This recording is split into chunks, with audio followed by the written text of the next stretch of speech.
Hello everyone, it's Oliver Harper here, and this is a Let's Play on Flashback on the Sega CD, or Mega CD if you're in the UK. Now, I played Flashback quite a lot as a kid on the Mega Drive. I did have it briefly on the 3DO, and this version I'm playing has all the sort of animated new cutscenes, because the original game had these 2D style animated sequences between levels. Also, when you pick up an item, it will cut to a cutscene. And the Mega CD and the 3DO and the PC versions had this new intro put in. Some people prefer the original animated sequences, and some kind of prefer the new stuff. I kind of prefer the old 2D ones, but it's interesting to see how they try to improve things for the sort of CD-based consoles and computers. I mean, this version of Flashback never actually turned up in the UK. It was given. They did release a demo disc of this game for Sega Pro magazine, but it never actually came out officially. It only got released in the United States, or probably parts of Japan as well. I think with this version they'd paid to have voiceovers for a lot of the characters. When you interact with people, there was actual voices, and the acting is very questionable. It's not brilliant. I think it sounds like most of it's probably done by the programmers themselves doing the voices. I'm not entirely sure, but a lot of times, when they sort of trying to save money, they just get the people involved in making the game to do the voices. The first level, obviously, you are on Titan. You've basically escaped from this prison, and you've got no memory of who you are, and you encounter, at the moment, you sort of pick up this item and it gives you like a hologram appears of you and telling you you've got to try and restore your memory and find your friend who's in the city below this sort of forest countryside. I mean, it's very... I always thought it was a bit bizarre, because near the end of this level you have to sort of transport your way down this big hole, and if you just jump you just die, and you have to get this sort of gravity device to sort of help you successfully fall down the hole and land on your feet, as it were. This game does kind of borrow a lot of visual elements from things like Total Recall and The Running Man, Blade Runner especially. There's a lot of sort of Mobius sort of French design to its levels, especially like level 2 and 4. When you go back to Earth, it kind of very sort of French visual design. This is a French game. There was I think there was a bit of a dispute about what this game was originally designed for. Now, it originally came out on the Amiga, and I'd played it on the Amiga 600 around my friends. That's a demo. I think it was just this level, and but recently the programmers had claimed that it was actually designed for the Mega Drive first, but actually turned up on the Amiga originally. The Amiga version had this sort of function where every time you pull your gun out, like I've done just now, the game would zoom in slightly, but that did cause a little bit of problems for the players. I didn't particularly like that feature, so they kind of removed it in later versions, I think. Especially for since it came out in the Mega Drive, that option to zoom in once you pull your gun out or fire the weapon was taken out. Also, as you can see, if you are familiar with a lot of old games from the late 80s and early 90s, this very much plays like Prince of Persia, and Another World. Another game, another French-based game, Another World, which some people thought this was the sequel to. I mean, many of us were like, "Oh, is this a sequel to Another World?" It's like, well, not at all. It's its own original idea. It just borrows the same sort of gameplay elements, where you have this sort of rotoscoped character with amazing animation, very much like what Disney used to do with their actors, is to sort of film them and then go over it in animation to sort of create that sort of realistic movement. And this very much has that. That's what I loved about it, because you can sort of pull your gun out and roll around, and he moves in a very realistic manner. But those sort of times where you pull your gun out and you've got to kill someone, you turn around and it has to go for this animation where he has to sort of aim his gun or put it to his side, and it can cause a little bit of frustration later on, especially when you've got 2 or 3 enemies on screen. And I mean, that's what I loved about this game, was that it, the character moved in a realistic manner. Now I have to find this teleport device, I think, to sort of you find this guy who's wounded Now, what I've done in the Let's Play, because I'm actually recording this after I played the game. I played this Flashback game over the course of 3 days. I'd play a bit and then stop and then go back to it the following day. Because usually I record the Let's Play as I'm playing it. But I thought I'm trying to remember, because I haven't played this for since I was a kid, and when you get to level 2, it's trying to, because level 2 is actually quite probably one of the most interesting aspects of the game, is where you have to go get a job and you have to sort of build up credits so you can get back to Earth. But for a game at the time, on the Mega Drive when I originally played it all the way through, was the novelty of your character in the game getting a job, which is quite unique. And there were probably other games which had similar premises in like PC games, adventure games, point and click adventures, but as a sort of essentially an action platformer, it's in quite original for the time.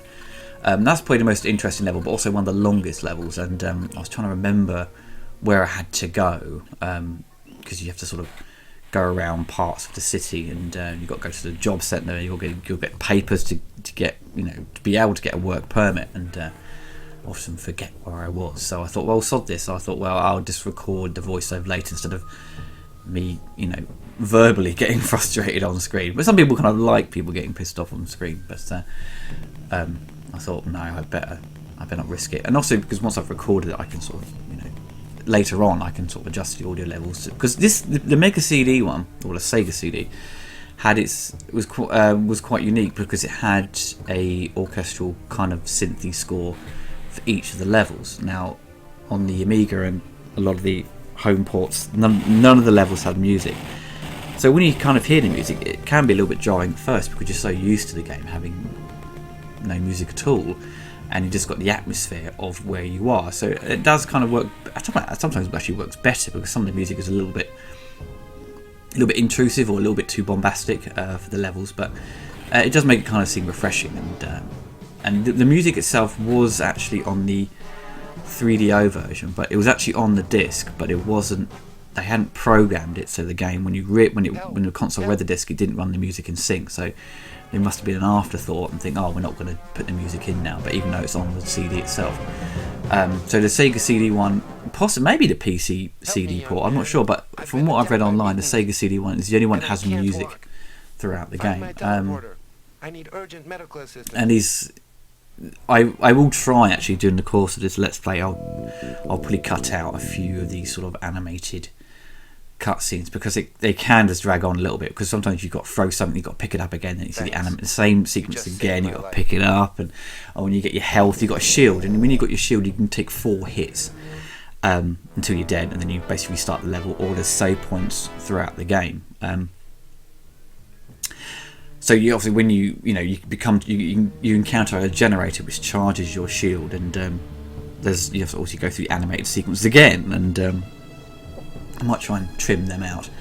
As you with the Let's Play, I mean, I've already got the transporter, I've already given it to the wounded individual, so I've kind of knew already. I kind of remembered this level quite well, so it's not too stressful. But I remember as a kid playing this, thinking, oh wow, it was.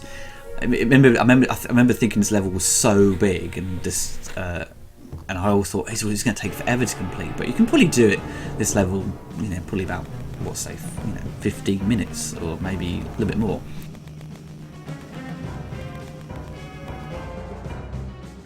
I just pulled my gun out there by mistake. Because this is on normal, this setting. So when you've got it on normal, you have these sort of robot, like R2-D2 robots appear, and they walk towards you and sort of, try and electrocute you to a certain degree. Then you can sort of roll away and shoot them. But if you do it on easy, they're not there. So when I was playing through this, I think, oh, if I go back, if I've picked something up, it's probably going to make some enemies appear. So I always go to the next level and pull my gun out. There's nothing there. I'm like, oh shit, wasted some time there. When I first started playing this again, I was trying to get used to the controls, because it's actually, once you get used to them, they are really good and very responsive, but it's timing your jumps. If you're running along at top speed and the next screen is going to be a jump, but timing that if you press jump too early, you can jump and fall down the hole. You jump too late, you end up, of course, you're still dying maybe. There's moments where you have to jump onto another ledge. You've got to double tap just before you appear on screen. So it does take a little bit of practice to get the jumps right. Sometimes you end up pulling your gun out by mistake, or you start panicking and you sort of rolling around trying to avoid the enemies, and you put your gun away, you pull it out by mistake, and it just does make the experience a little bit frustrating, but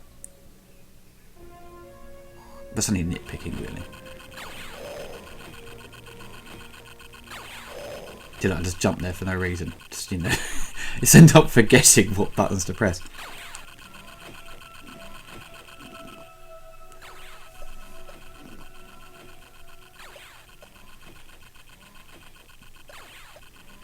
Now in a minute I have to speak to a guy who's going to give me the gravity belt that will help me fall down this giant hole here. I think this old man is a homage to a character on I think it's a Super Nintendo game, like a shoot 'em up. He's on the front cover of it. I can't remember the name of it. But there's loads of kind of little visual references to other things. It's just one big sort of tribute. Now I can sell you one. 500 credits. 500 credits. That's a lot of money.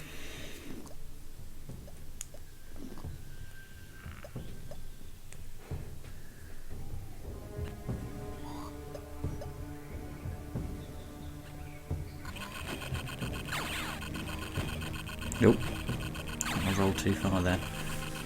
There's quite a lot of these moments in the game where you have to sort of be really careful about your timing, not to avoid these sort of gun turrets that sort of pop down. Later on, there's two of them at either side, and you've got to jump right up in the middle of them without being hit, and it's very difficult. But the only way I could do it was essentially be hit. So once you've been hit, you're essentially invincible for a few seconds. That your body sort of flashes, and then you can avoid stuff. There's a save point in there, but I don't actually save the game through the course of this Let's Play. I think I kind of save, because it's obviously played through an emulator. I sort of save during the course of the game with the emulator itself.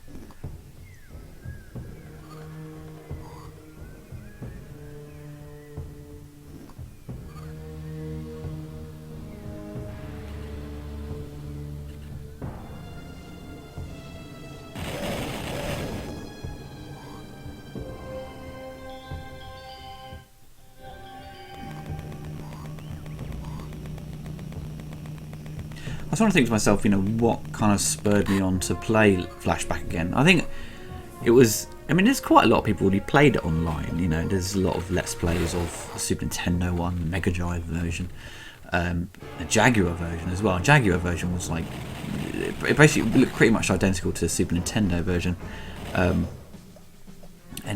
it had none of the cutscenes, and it's hardly, at the time, probably even worth the money. They probably would have charged like £50 for it, and probably get the Super Nintendo Mega Drive version for like pre-owned for like 20 quid.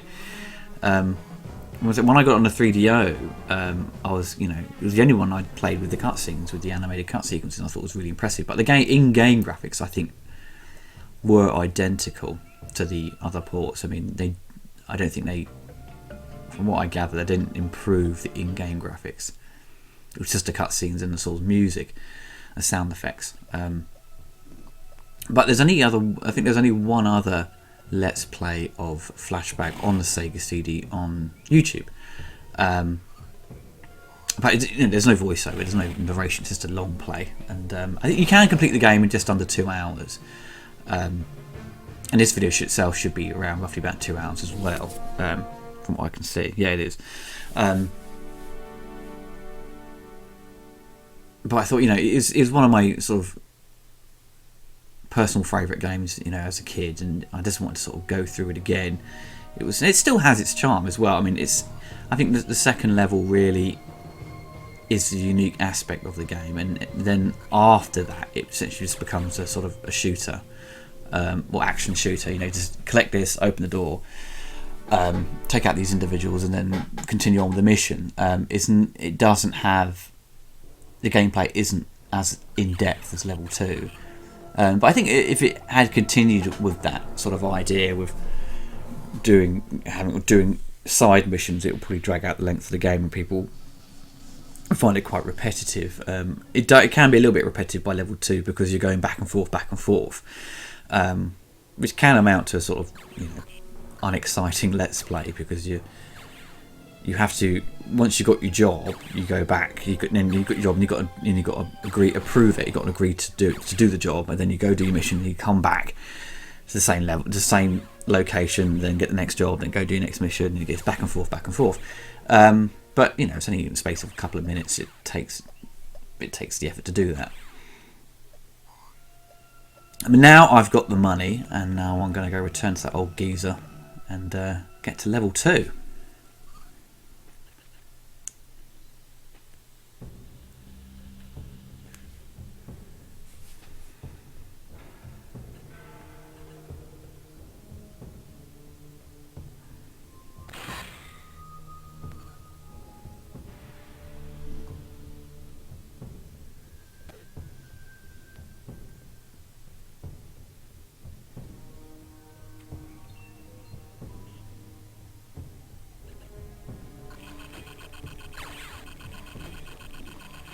It's always the best way, because if you're going to jump down and there's something there, always pull your gun out just before you jump down, because you'll always fall into a crouched position, and you'll always be ready to aim straight away. So you can just, if you're already crouched, you can just roll away and avoid being hit.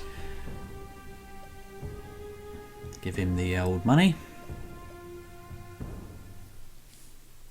I think I pressed the wrong button there. Sometimes I press B instead of A. A. I know, no, it's B. It's B to use the item and A to interact, and you end up getting them mixed up sometimes. You sort of a quick panic and think, oh, I just need to do this mission quickly, and you press the wrong button. You've got to go through the process of talking to them again, while they keep repeating themselves. But now I've got the gravity device, and it's time to jump to my death.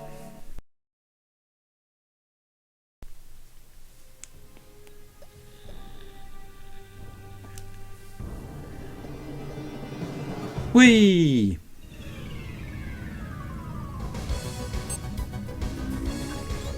The FMV kind of sequences don't look as bad on this as they do in sort of when you've got full motion video, like clips from a film, because film has it's high resolution, and once it's on a Mega CD, it just looks like you've got like 64 colours on screen. It just looks garbage. But when you've got sort of an animated computer generated sequence, it kind of doesn't look as bad.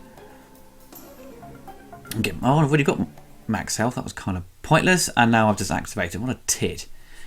Right.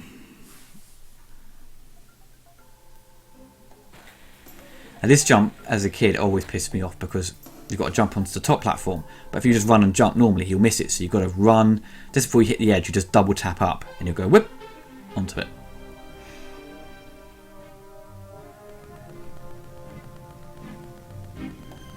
Now I think I'll encounter my friend now, who's going to try and restore some of my memory, I think. And you've got two corrupt police officers who, at this point, you don't have a shield, so you really have to essentially avoid their shotgun blasts, and they take 2 hits, I think.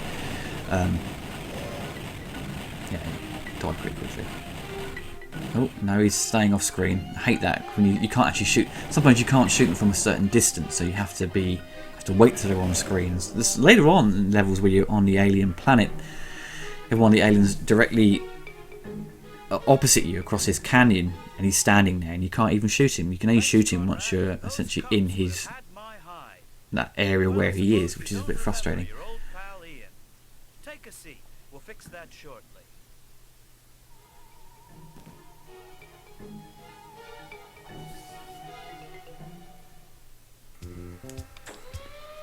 Slowly, the rays from the regenerator reimplant the memories in Conrad's brain.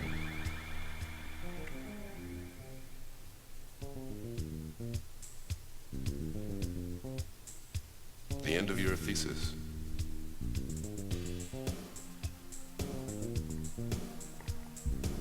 Glasses which measure molecular density.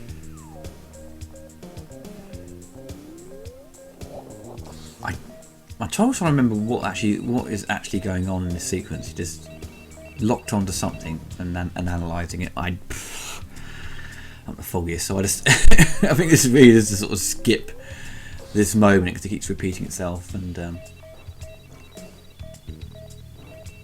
I think it works better in the in 2D form, really.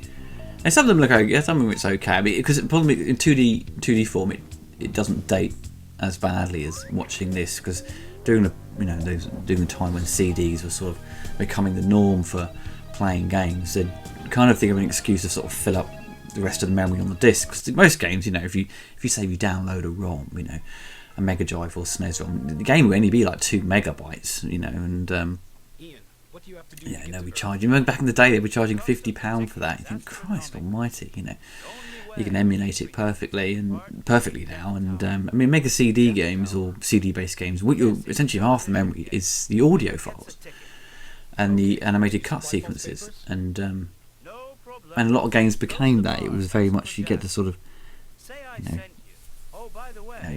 you get the game you want, but it would just be the novelty of having it on CD would have all this crisp red book audio, and that would fill up the rest of the disc. Now I have to go essentially get some money to buy false paper so I can enter the Death Tower game. It's a bit like, basically it essentially becomes the Running Man, where it's like a game show and you've got to kill these sort of cyborg people and win the prize money to go to Earth. It's quite easy to play. You go on, just drop down, boom. He had a shield there, but he was too slow on the mark to shoot me. Got the fuse I need. Repair the lift. Got to do that double tap run, which is annoying. We did it.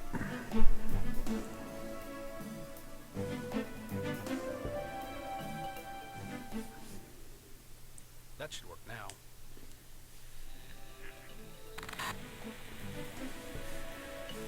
Also, that bizarre because there was this giant city underneath this forest. It just seemed a little bit implausible to me.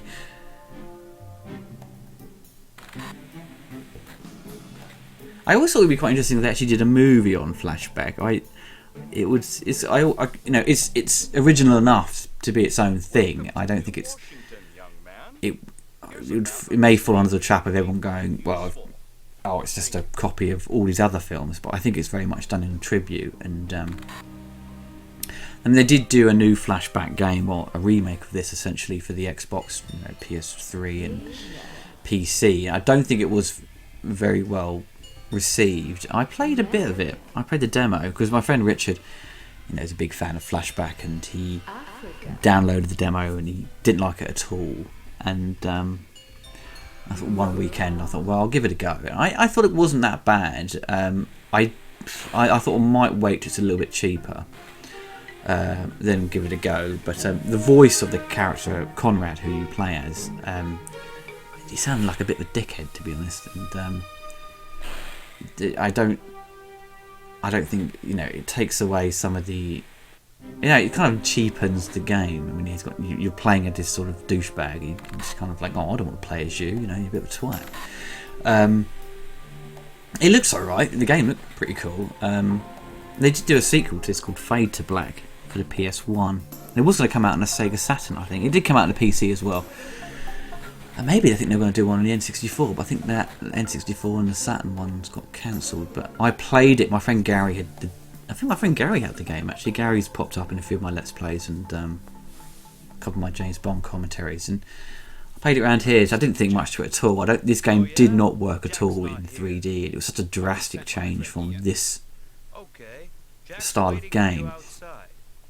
It sold quite well, the game did. It was part of Sony PlayStation's Platinum selection, I think, so it sold so many copies. It's part of a Platinum catalogue, and obviously sold for cheaper. But yeah, I think they were going to do a follow-up to that, but they got shit canned quite quickly. But I would have preferred you know, with the sort of more recent Flashback games, they did just a remake of. Well, obviously they did do a remake, but they did a sort of reskin of this, where it's still in 2D form, but just better, more detailed backgrounds and animation. So, but not essentially in 3D, but just keep it sort of like like a remix essentially.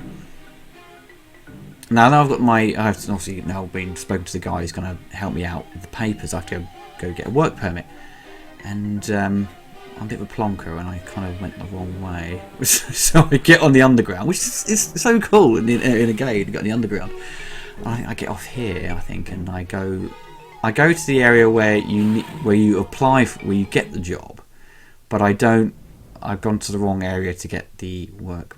What was it? My ID, I think it was. So I have to get back. I have to wait for the bus, as it were, space bus.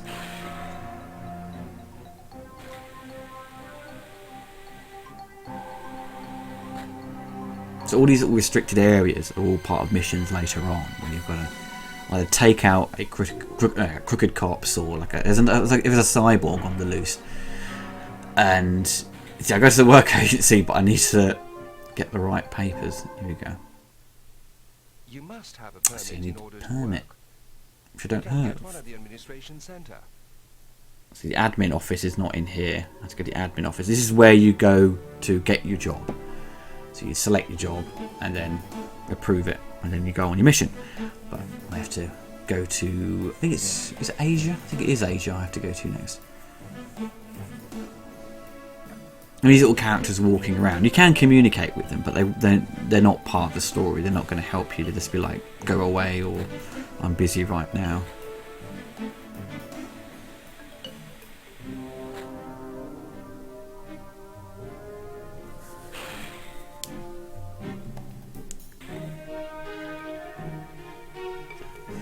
That's right, I've got to go to Europe. That was it. So in America is where you go to the bar. I always remember that. Well, America equals alcohol. So let's go to that. Every time there's part of your mission, you go, so-and-so is going to meet you at the bar. And you go, right, okay, I know where I've got to go.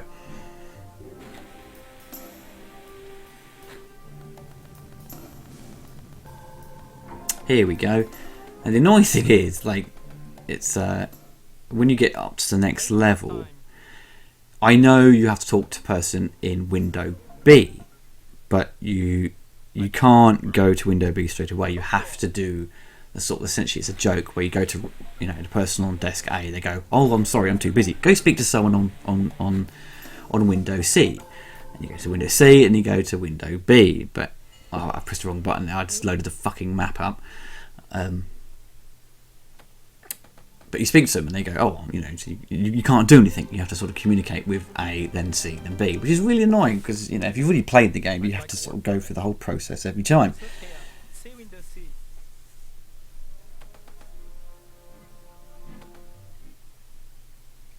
I'd like a work permit. No, it's not here. See window B. That guy on the right's got a very small office. Must be very claustrophobic. I'd like a work permit. Good. Okay, the boss will see you now.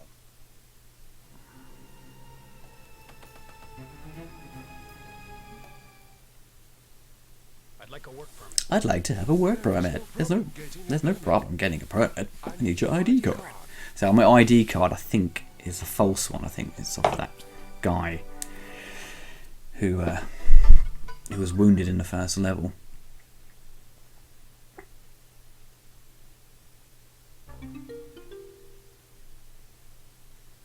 See, the weird thing is some of these cutscenes, the border is quite low down for some reason, so some of them I've kind of adjusted it so it's a bit more central. I don't know why it does that. Yay, I've got a job. Right.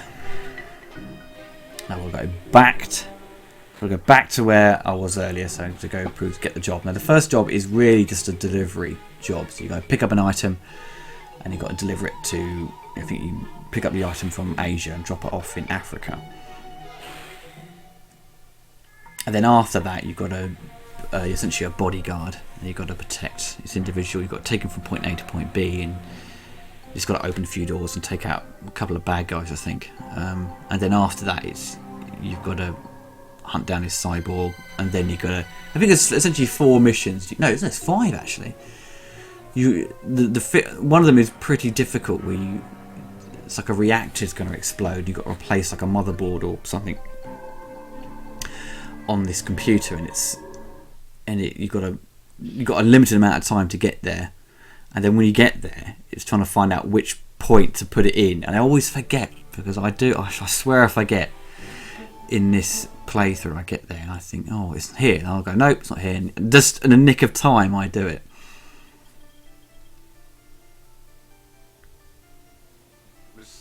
Here we go. Take it from Asia to Africa.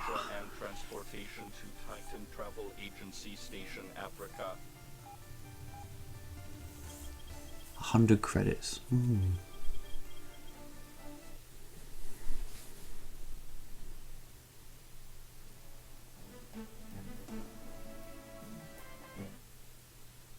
You've got to prove it. It does every time. It's kind of, it does get a little bit sort of, in the old 2D animated ones, you can skip them a lot quicker because it's just a cartridge based thing, so there's no loading.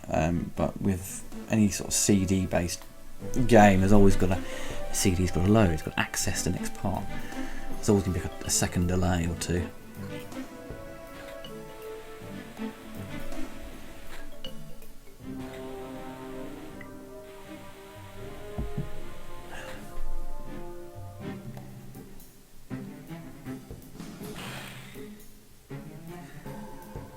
Here we go.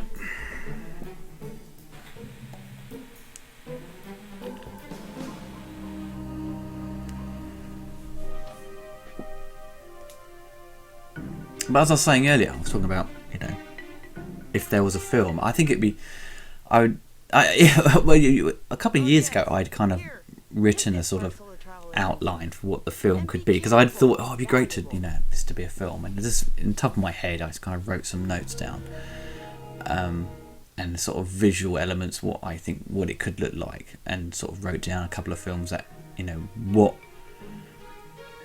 Obviously, it's very much heavily inspired by Blade Runner, but I made a list. I swear I made a list of sort of production designers and stuff who would be best suited. This is like major nerd level here, but I think it would be kind of interesting to see. I mean, because they're trying to do a sequel to Blade Runner now. I'm not too keen on that idea. It's very much.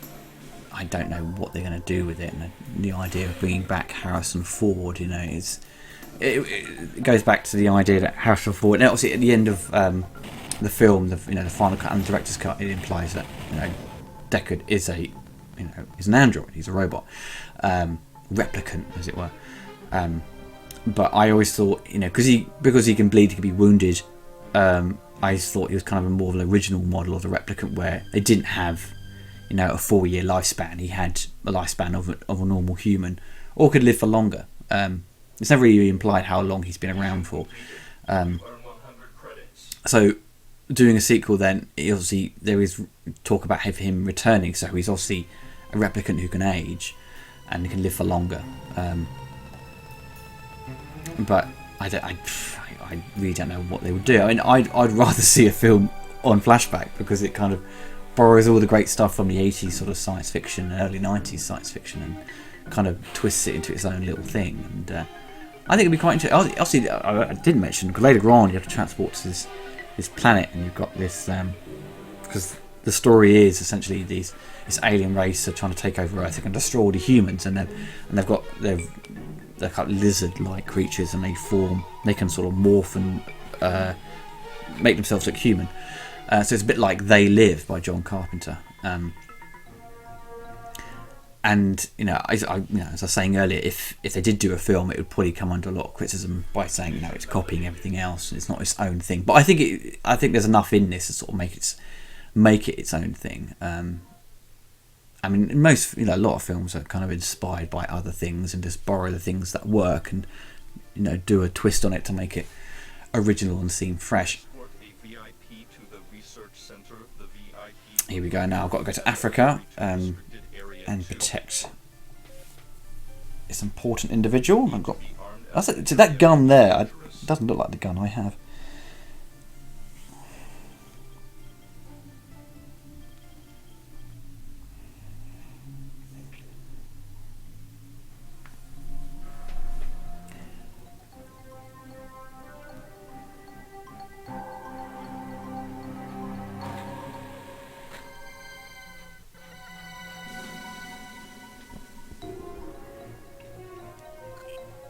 But because now I've got this sort of Mega CD game, emulation to work properly now. There is other ones I want to go through. I still, as I said, I think in my playthrough of Terminator on the Mega CD, I want to try and go through Spider-Man versus the Kingpin.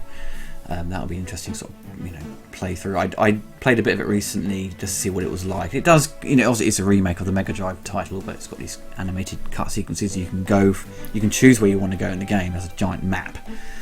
But a lot of the time when you go to different locations, nothing's really going on because it wants you to follow a set path with its story. So you have to look on the map and you find like a villain, like Dr. Octopus in the corner, and you've got to click on that and then do that mission. And you've got a certain amount of time to sort of was it Save Mary Jane? I think it is, from Kingpin.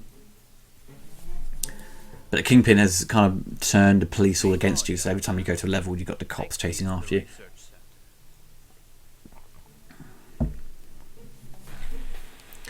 But as I was saying, the other Let's Play I mentioned Snatcher, and I've never played Snatcher all the way through. I've only played maybe 10 minutes of it just to see what it was like, and I was really impressed with it. It's a game I sort of want to get through, but it's just a 5 hour, at most running time for it, and I don't think people really have the time to sit through 5 hours, of a game or Let's Play. And actually, you can do it in parts. You could do part 1, part 2, part 3, part 4. If they're like an hour long each, then it'll probably make it more bearable to the person to watch, and they can come back later on and watch it. But some people do Let's Plays, and there's a couple out there of YouTube content creators who would do 50 plus parts to a video, and I think it's too much. It does seem, I'd rather watch a video which is a suitable length and not just constantly have to watch a playlist and keep jumping to the next video, be bombarded with adverts, and then go to the next one. Obviously my videos have adverts attached, but I wouldn't want them to be, really intrusive to a game. It kind of takes away some of the... I don't know, it doesn't take anything away from it, but it just drags it out longer. It's, I'd rather just have it on the background where someone could be watching it than do something else. Because something like this, like Flashback, it's not something you could just sit there and watch, continuously, or just watch,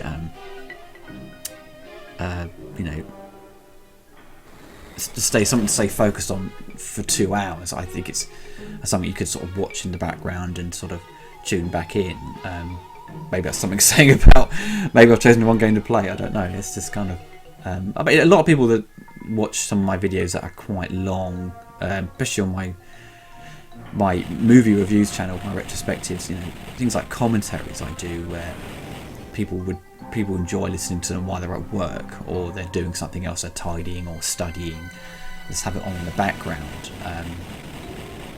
And some people recently, kind of new people who aren't too familiar with commentaries, they think either they're getting the chance to watch the film for free, because a lot of people just they type in, say for example, they type in Commando, and which I did do a commentary with Richard on, and it's got quite high views for that, and I was quite surprised by it. There isn't much interaction on the video itself, and that kind of the high view count really kind of indicates that a lot of people just put in Commando into YouTube and filter it to the longest video, and then they encounter and go, oh, this is Commando, it's it's an hour and 30 minutes long, it must be the film I could watch for free, and it's not, and they get really pissed off, and it's kind of the attitude at the moment, especially with YouTube, and internet in general. A lot of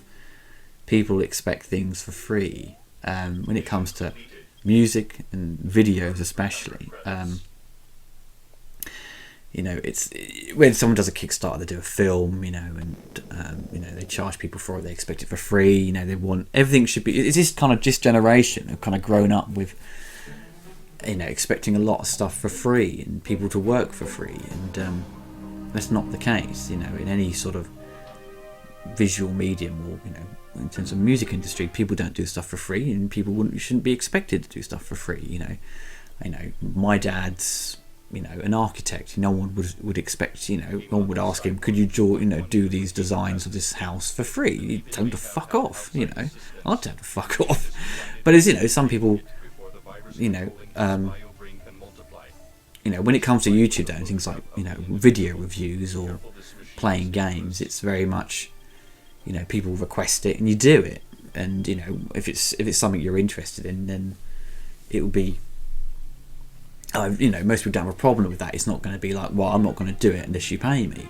I mean, some people have asked me to review, like, kind of do stuff for them, you know, either do like an intro or trailer for them, or kind of, you know, they've written a review but they want me to do the voiceover and do all the editing. And I say, well, you know, you've got to pay me to do that. And they go, whoa. They go, wait a minute, why do I have to pay you? Well, you know, it's not, why is it, you know, it's not in my interest to do it that for free, because it's not my thing. You're asking me to do it. You know, it's my time and you know, and energy I've got to put into this video, and then you've got to pay me, you know. And some, you know, most people generally understand, and they go, oh, okay, well, I can't really afford it, you know, I don't have a full-time job, I can't afford to pay. It's fine. I say, well, you know, I'm not charging high rates. It's just like, well, you know, if you want this done, then, you know, you've got to pay the rate I charge. But that's kind of the thing, you know. It's some people don't understand, you know, the amount of work you'd put into a video, and they kind of, I suppose his attitude is, you know, some people are a little bit spoiled sometimes with stuff, or you know, you could, for example, you know, essentially with this Let's Play, you know, I've played this game, you know, 2 hours solid, I think, amount of, well, probably a bit more hours put in, but, you know, it's just playing a game. It's not extremely difficult. And anyone who goes, you know, says out there Let's Plays are difficult, then, you know, or time consuming, or it's a full-time job, you know, they're talking out their arse. You know, it's not that difficult to do, but you've got to play a game. When you play a game, you've got to, you know, the only sort of stress you're under is playing a game to a good level. I mean, if you're playing brand new games every week, you know, you can't be expected to be good at them because you never played the game before. But if it's you know, a style of game you've played before, let's say it's a sequel, then you should have some knowledge of what it's like. If it's like a fighting game, let's say, for example, it's like a new fighting game like Street Fighter, you know, 0 plus alpha minus, you know, whatever, you know how to play it.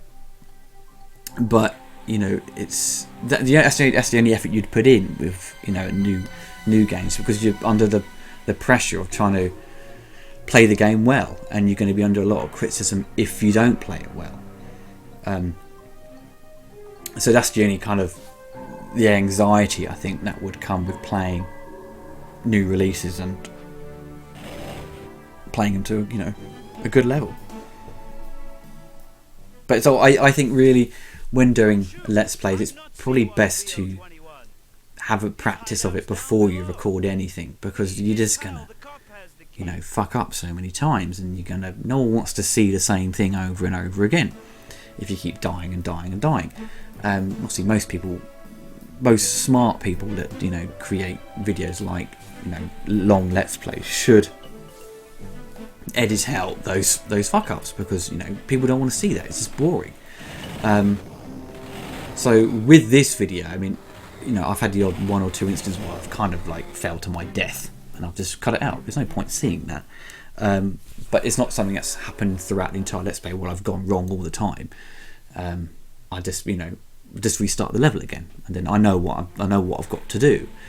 You know, for someone to play a game they haven't played for a long time, you know, there's some parts where I remember what to do, but some parts I don't have a fucking clue. So when you're running along, suddenly you walk straight into a trap. This game's a little bit naughty for that, especially later on. There's like this green gas that comes out the floor, and it'd be right next to you on the next screen, and poof, you're dead.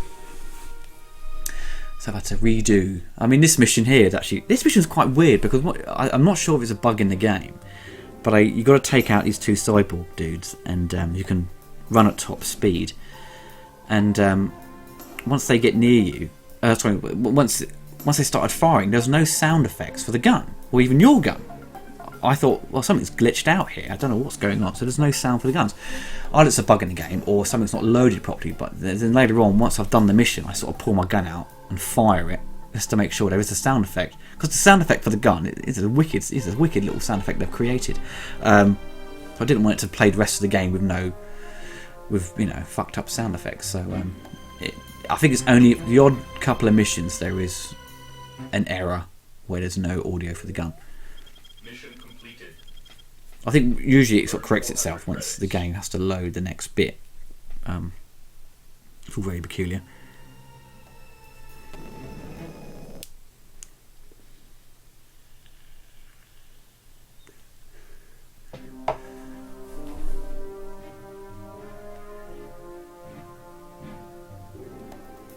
YouTube now is kind of just, I think the most dominating sort of video content is Let's Plays, and there's you can find any Let's Play on a game.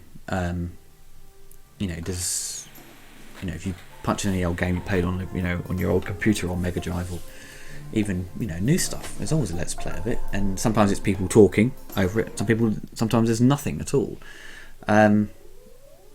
This is really, my Let's Plays don't get high views at all. It doesn't really bother me because it's not really, it was just a side thing, because I'd reviewed video games in my retrospective videos. I thought, well, I could still play games on the side and not someone to look at it and say, well, he's just, Oliver's kind of just jumping on the bandwagon and doing Let's Plays now. Because if it probably seemed like that if I had not reviewed or covered any video games in my movie reviews. But this is kind of, originally I wanted to sort of, with this sort of these Let's Plays, was to play loads of movie license games, because then it will be a shoot off from my movie reviews. But it's kind of become its own. I started just playing loads of other random games I always wanted to play, and getting my friends involved is always a bit more enjoyable experience. I think just having me and my friend Richard play games is probably more fun than just watching a single player game with me. It depends what interesting comments I've got to say. But Let's Plays. There's so many of them. That's why it's difficult to to build up an audience with these sort of things. And some people find, I think, kind of Let's Plays a bit weird. Some of my friends are like, isn't it boring watching someone play a game? I think it can be. Sorry to change the subject here, but this is the level which really pisses me off, because you've got to do it in like 30 seconds, or no, if you've got about a minute. But I timed these jumps quite well, actually. I was quite proud of myself. This is really weird, because you've got to jump up here to activate the lift, because there's a stone on the right, but you don't use it. You just have to just wait for the lift to turn up. Then you've got to run down here and put in the terminal card before it all explodes. I kind of just barely do it. So I thought it was on the right. As you got one with loads of little, it's like 5 rectangles on the right. I thought, okay, you've got to put it in there, because that one seems, the design seems a bit odd. So I go down here. No, that's not it. So I've got to go back to where I was and then put it back in. It's so close, I was going to die. Such an idiot. Come on. There we go. But I was saying to my friends, some of my friends said to me, isn't it boring watching people play games? Well, it can be to a certain degree, I think. I remember playing Shenmue, and to an individual, if you're watching someone play Shenmue, I think it's very boring. But if you're playing it yourself, it's an amazing experience. And that's what it was kind of, as a kid, when you have like a birthday party, all your friends are piled around the house. And I remember my friends was playing Zelda on the Super Nintendo. Fantastic game, it is. But he had a great time because he was playing it. But when you're watching it, it's a totally different experience, and I just found it painfully dull.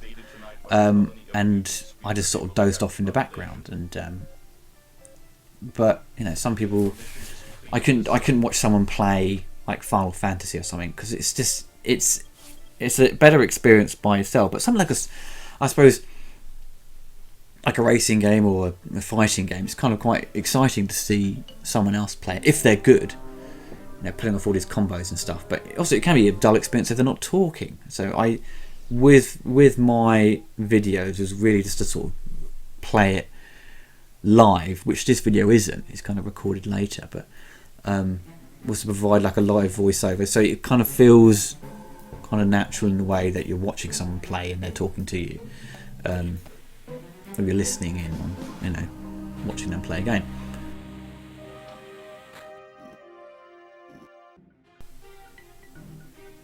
See, remember this level having no sound effects as well for my gun. It was all weird, very strange. Oh, look at that! Oh, you missed me! That was cool. There's some cool moments when you're using your gun, but I think I fucked up. You got to jump the other side and then literally pull out your shield straight away so it doesn't hit you. But I'm sure I fucked it up. Oh, he didn't. See? Oh, there's a slight delay there in pulling my gun out.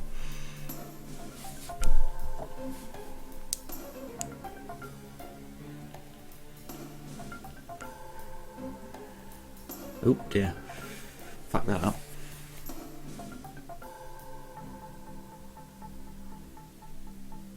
Need to get a key. Yeah, there's quite a lot of keys in this game.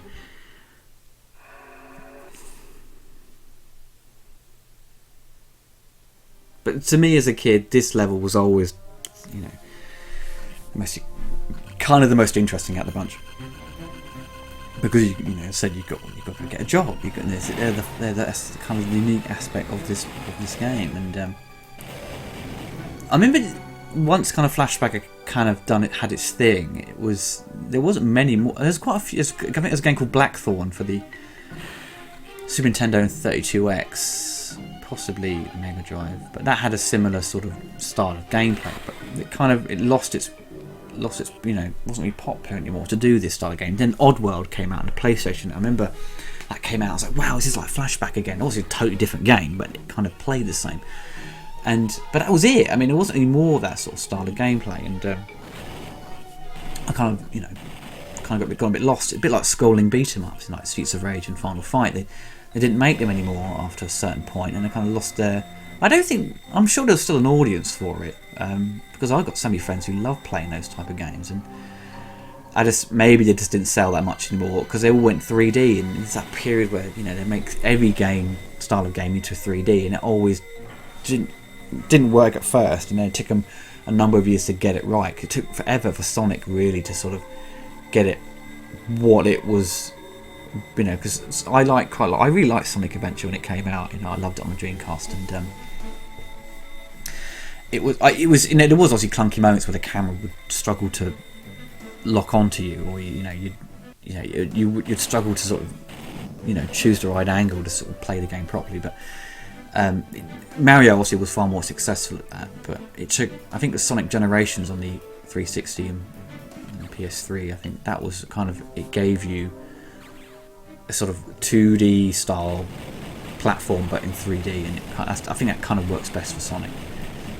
But with scrolling beat 'em ups, it kind of went to 3D, and I think there's one called Fighting Force, and it's just a bit of a bore fest really. And there's Die Hard Arcade, and but they never did any more Streets of Rage games, which really kind of pissed me off. And I think they're trying to do new ones. New ones of Golden Axe as well, and there's actually, I think there's one. They were developing Golden Axe on the Dreamcast, and I saw some. Must have been a beta or something like that, or like an incomplete version. I think it looked really good what they'd done with it, but they kind of shit canned it basically and cancelled it. It's kind of a lot of these games actually.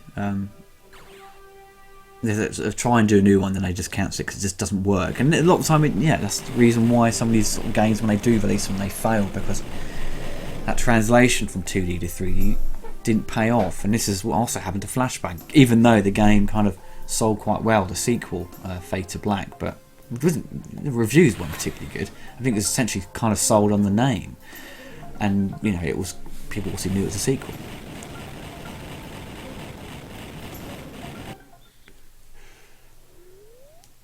Mission completed.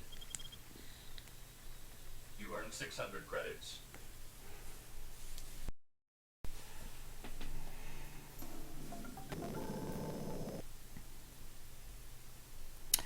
Right now, I've teleported back. I need to get my shield put back on. They got one more hit and I'll be dead.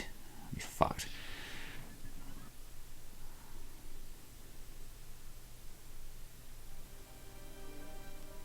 Now there's no more missions left now. Now I've got my money. I have to go get the papers. Sir, some guy called Jack arranged to meet you by the bar.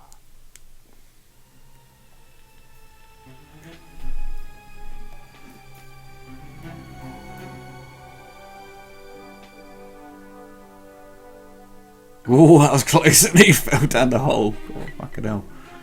I love these little moments where if you run to the ledge, you like, you know, whoa, you sort of like you're gonna panic and fall off. It's a bit like if you play Sonic the Hedgehog and you stand right on the ledge, he looks like he starts panicking. I think that's quite a nice little touch to add in.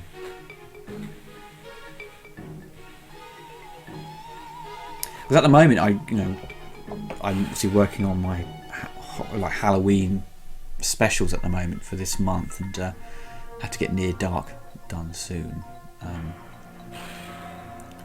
But this recently, Alien Isolation came out this week, and I was talking to some of my friends and Guru Larry on Skype, and he'd said, oh, if you order it from here, you can get it for cheap price.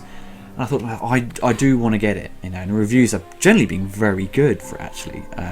Most of the UK critics had given it high scores, and I think IGN gave it a very bad rating, like 5.9, saying it was too long, that lot.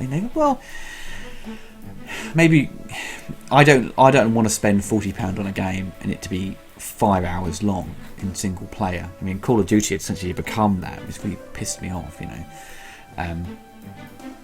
and you can only really get most of your enjoyment out of it by playing online. And Wolfenstein I got for my birthday, and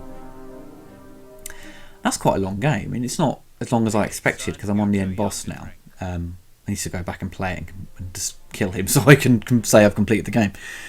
But Alien Isolation's, it's over 15 hours long, I think. And I think, wow, for £35, whatever they're charging for it on the 360, that's good money. I think that's a good length for a game. And it might, the downside is once you've completed that, what is there to return to? So I could just wait till it drops in price, because it'll be one of those games, once everything's completed, they won't really return to it. And it will end up being super cheap after a couple of months. Most sort of games are, once they're a single player and once you've completed it. Because remember, I worked for game stores back in early 2000 when Metal Gear Solid 2 came out for the PS2. Once they were completed it, they all traded it in. So quite shortly after it was released, the trading bins, as it were, like these massive thing, all the trading titles were. There were tons of them. It's like seeing when every time a new FIFA or John Madden game came out, there would be like 15 copies of last year's edition because people would bring it in and trade it in, the old edition, to get the new one. Now I think with a lot of these sort of stores that sell second-hand games, last year they give you bugger all money for last year's edition. They give you like £2 or $2 or whatever in trading, because there's no value to them. So hopefully Alien Isolation will be cheap in a couple of months. But I could, £35 isn't too much. I'm not gonna complain it's a rip-off. So. But now I've got my papers. Now I've got the money to enter, Death Tower, whatever it is, the TV show. Now it's become the Running Man. The colours are the same as well, very similar colours. This level's quite interesting. You've got the cyborg dudes. Oh, just hit me on the head. Luckily with these dudes, you can hit them if they get close to you. But later on, when you encounter the aliens who sort of had this, they travel along with this like goo, and they form into this sort of lizard-like creature. But you can't hit them with the butt of your gun, so you have to keep rolling around and shooting them. And sometimes it's very difficult to avoid being hit by them when they're moving. It's very inconsistent. It's sometimes you can get past them, sometimes you can't. And it did cause me a bit of frustration when I got to that level. But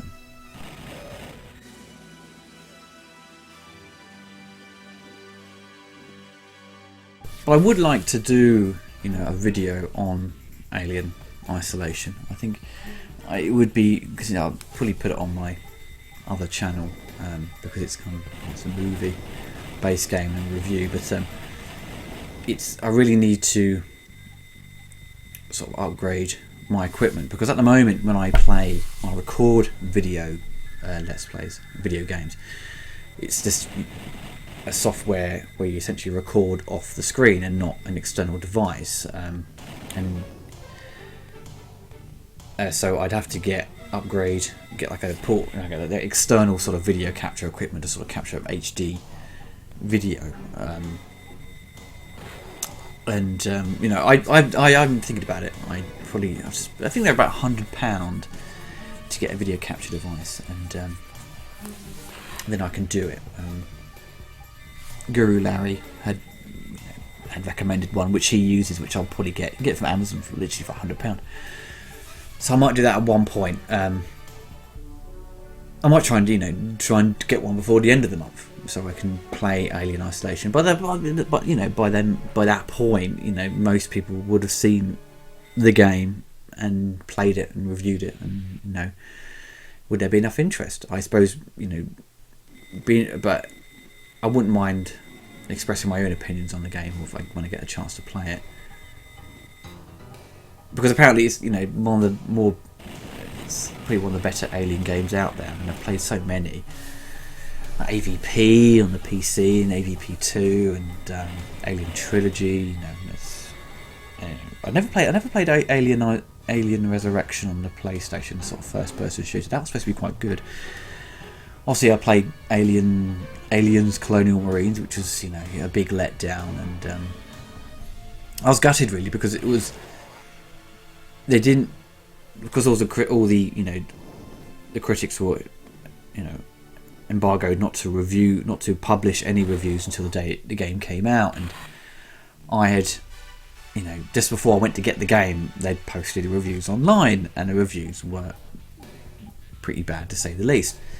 So I was like, oh no, I didn't have to buy it. I could have literally, got my £5 deposit back, because they always like you to do that. I don't really like to do that at all. I don't like paying £5 to guarantee me a game, because you can just walk in that day and get it anyway. It's not like it's going to fucking sell out. I think I did it because I traded in some games, and I was, the guy was polite about it, and he goes, oh, do you want to, pay a deposit to get this game? I said, yeah, fuck it, I might as well. But when I went to get the game, and I said to the guy, oh, the reviews aren't very good, and the guy's like, well, don't trust critics online. They're usually always a bit harsh, or just you might find it enjoyable, which is kind of true. I mean, some people, some critics, for example, the recent Alien game got a bad review by IGN, and a lot of other people enjoyed it. So it is down to one's opinion and what you kind of expect from it. So I played it, and obviously it wasn't awful. It was still playable, but it was so buggy and glitchy, and kind of not what we had been led to believe. What the game was going to be, and because I kind of lied to a lot of people in these trailers which they showed online, or snippets of the game. So I kind of was a bit dubious about Isolation, because I didn't want to pre-order it and go and get it, and then have the same situation where it's not very good. But obviously, as I said earlier, the reviews have been pretty positive so far, which is a good thing. But the weird thing is, actually, because it's on Xbox One and PS4 as well, the ports are all similar across the board. So disappointing for next generation console owners, but also it's good for me, because I don't have to worry thinking, oh, I may have to upgrade to a new console just to play this game how it's supposed to look. But I think it's just basically the game is on more discs on the 360. I have no problem switching over discs, because Wolfenstein came on 4 discs. One game's install, and the other 3 is a game. Obviously, it takes up 8 gigabytes of your bloody memory, but I've got enough to take advantage of that.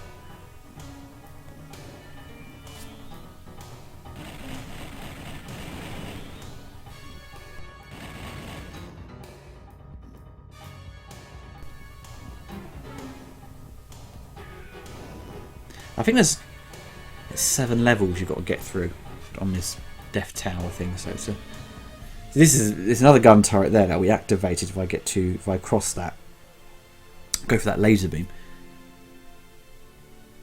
Now this button here will open the door.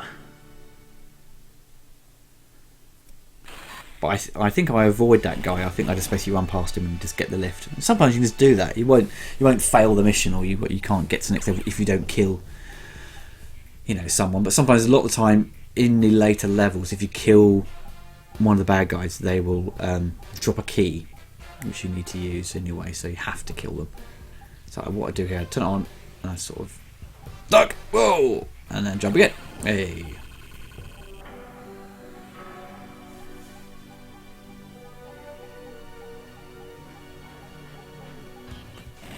Come on, yay! See that? That killed it. That's quite a heavy fall there.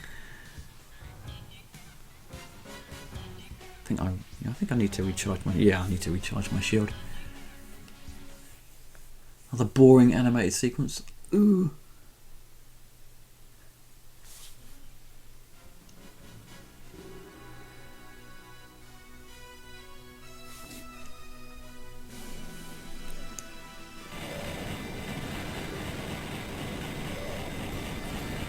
I mean, with my Let's Play channel, I mean, there is, if you go through some of the videos, there is a lot of audio commentaries to films. Now, some of you probably subscribed, if you've got this far into the video, probably subscribed for the commentaries and didn't realise over time I'd start doing Let's Plays. It really came about because in, maybe a year, about 6 months before my channel was partnered with a network, my channel was limited, because if you get so many content ID matches, your channel essentially becomes limited. You can only upload 15-minute videos. Once that happened, I had no other way to upload commentaries. I was like, oh shit, what am I going to do? So, I was talking to the guy from Robocop Archive, and he goes, Ollie, we'll just set up another channel. I was like, oh yeah, why don't I just do that? Which I did, and I put the commentaries on there. Then once, I sort of partnered with a network and things were back to normal, I thought, well, I might as well put the commentaries back on the other channel, because that's where most people are kind of subscribed to hear movie-related stuff. So with this channel, I thought, well, with this one, what am I going to do with this channel? I'm not going to sort of just let it, just become to be wasted, essentially. So I thought, well, might as well just play games. And I'd already obviously mentioned earlier about playing games based on movies, which was kind of the thing at the beginning. Then it essentially became just playing games I used to love playing as a child, and I stuck with that. So so it's kind of, I'm not going to get rid of those commentaries on this channel, but I just sort of keep them there just for sort of for the sake of having the extra storage space. There's no point me re-uploading them to the channel, because it would just cause, I'd probably cause some people to complain. I don't like to sort of bombard people's subscription feed with videos, so I don't upload that much anyway. I upload maybe 2-3 videos a week, I think, on my other channel. But you have to, if you're not uploading content enough, then you potentially your channel, people sometimes begin to think your channel's become a bit dead. And they often maybe unsubscribe, or they just forget about it and don't really tune in anymore. You have to sort of really, some people have asked me how to get an audience. It's difficult to say. You can't. You obviously have to provide something that's interesting and provide a unique opinion on things. People obviously got to enjoy listening to your voice. But you have to keep it up. You have to make sure that what you're doing on your channel is consistent. If you're constantly changing the subject of things, or you're doing things different all the time, like you're doing like a top 10 list, and suddenly you're reviewing a movie, or suddenly you're playing a game, or suddenly you're reviewing the latest, I don't know, food product, I don't know, or just talking about the latest celebrity news. It needs to be a consistency, and you have to do it well. I think you can't. Some people some people try to copy other people, and it's not. Especially when angry video game nerd got really big, and there's other people sort of inspired by him, and then he'd obviously been inspired by other people, I think. But there's other people around at the same time doing angry reviews. But then essentially that's what movie reviews became like. I think for a long time there's a lot of angry reviews online, and it was a popular thing because people love slagging off movies, and if you can do it well, then you're going to get good views and a big audience. But I think doing angry reviews now is kind of, it's not really a popular thing anymore. It's kind of had its day, and with my reviews, it was kind of, I kind of got sick of that, so that's why I did something different. I think it's kind of worked in its favour. Also, everything I do is still kind of niche in a way to the other big YouTubers who review movies, but they're totally different. They talk to camera and have all the jump cuts as well to sort of keep you visually stimulated. Because if you just have someone talking on camera and there's no cutaway or a cut within them talking, it kind of becomes a bit dull to watch. But they also do videos that are 5 minutes long. Some people, when they go on YouTube, they want videos that are short. They want the information quickly, and they can move on. Because people are always, now sort of addicted to information. Everyone's always on their phones, looking at the latest news or movie reviews or Facebook, constantly looking for something, some news or whatever to, keep them busy. But some people had complained before about some of my videos are too long, and I go, well, I'm not here to cater for people with short attention spans. That's not my audience. Even let's plays are long. If you're going to play a game all the way through, it's going to be long. You can't just. Earlier on, I didn't want to do videos that are 5-minute playthrough of one thing, then to the next one.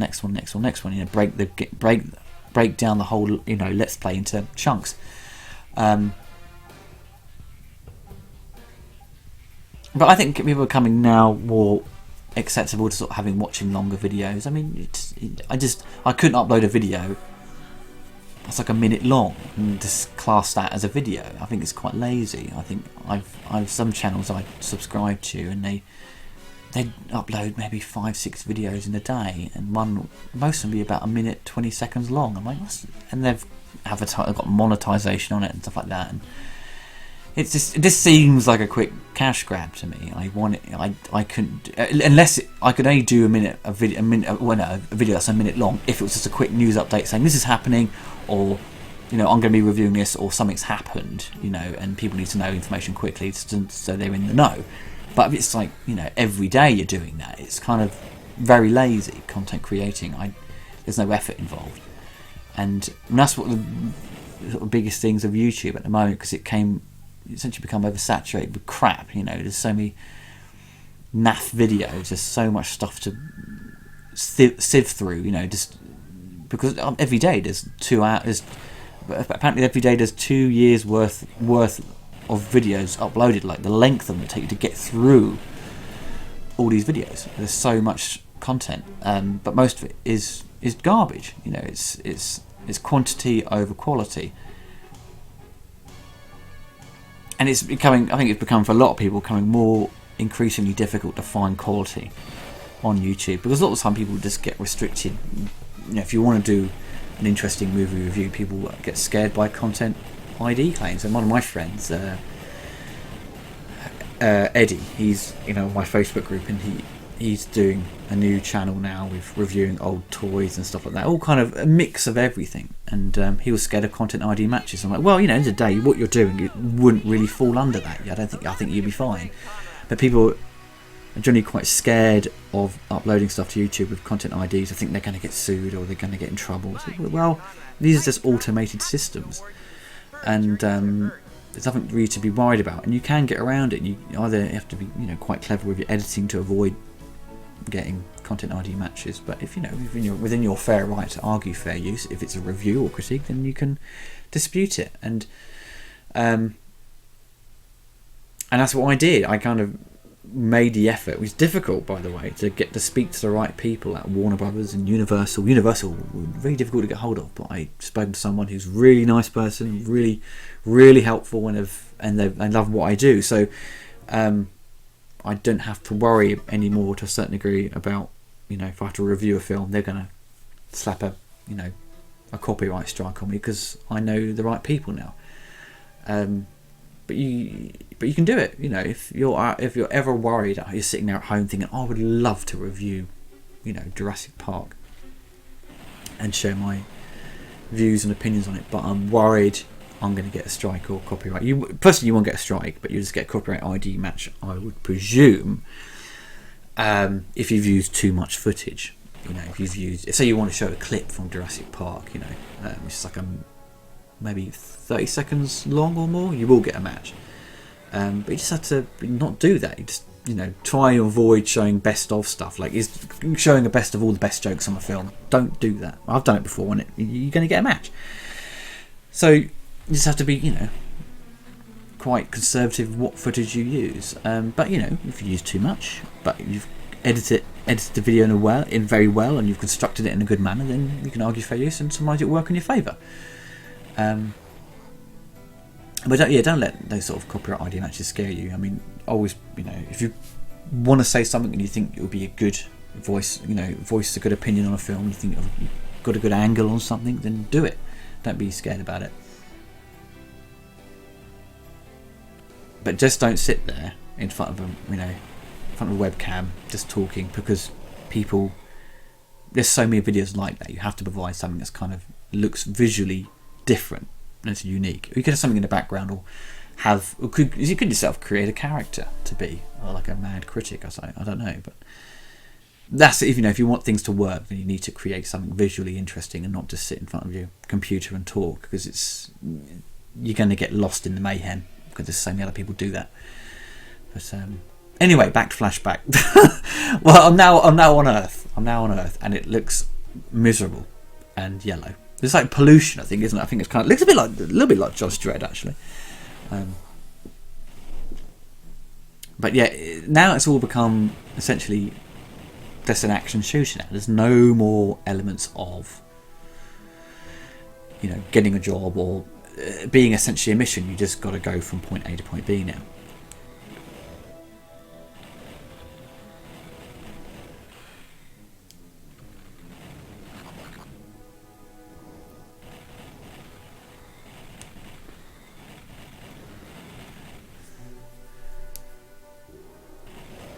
I think I'm running low on health again. I have to go back and forth. There's a little bit of say backtracking by me in some of these levels, but not too much. I think it's sometimes you can just be lucky and avoid being hit just because you've pulled your gun out, or you've moved, you've rolled doing an animation and they've missed you, because you've got your shield as well now. You've got it from level 2 onwards. Later on, when you fight against the aliens, I don't think the shield works at all. I tried using it when they threw an attack, but it didn't work. So it essentially becomes a bit pointless to have. You can't drop it, I don't think, so you just got to keep hold of it. It's interesting because you never really encounter many other humans to communicate with. In the background there's a person standing there, and there's 2 people standing there, but there's no movement. It seems quite a lifeless city.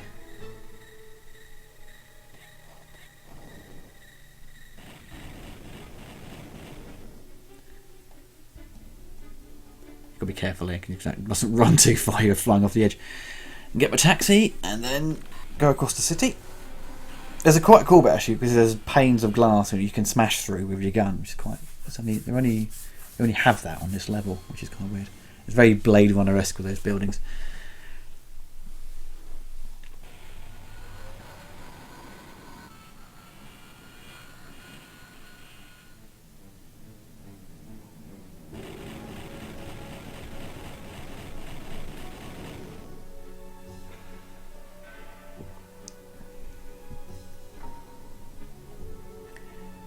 Oh, that was close. Sometimes you can just avoid being hit by doing that, but you've got to be... Those floating orb things, they become such a pain during the course of this game. There's so many of them. They take ages to kill as well. I mean, you can hit them with your gun, but you always, if you get too close, they're going to hit you.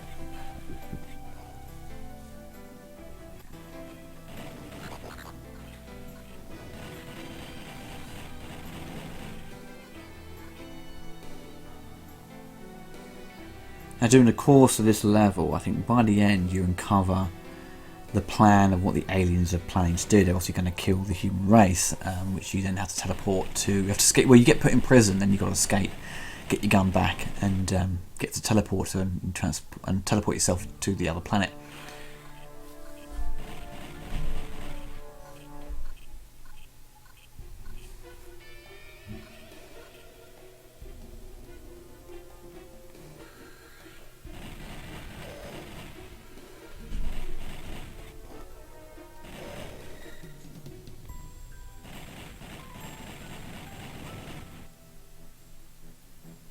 I kind of forget what I was doing here. Sort of running to the left, there's nothing there, and you've got to run back, and then you've got to activate a switch to make this lift just right next to me to go up, I think.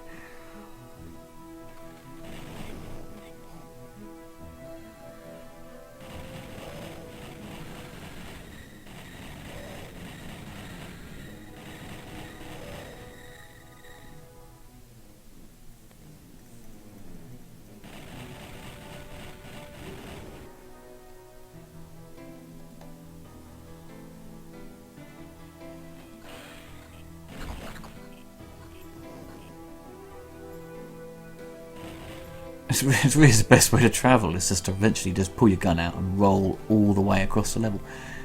So much easier. I have to get a key off someone now. We have to kill that dude.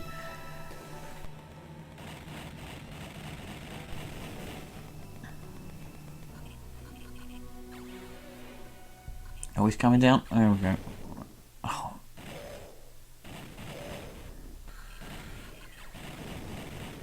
Something's quite handy. I don't know. He didn't drop anything. What did I have to do? That's the shield generator there.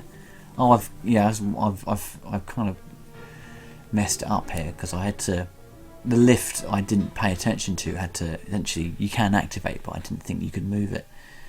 In a minute, I have to get across. No, that's the switch. There we go.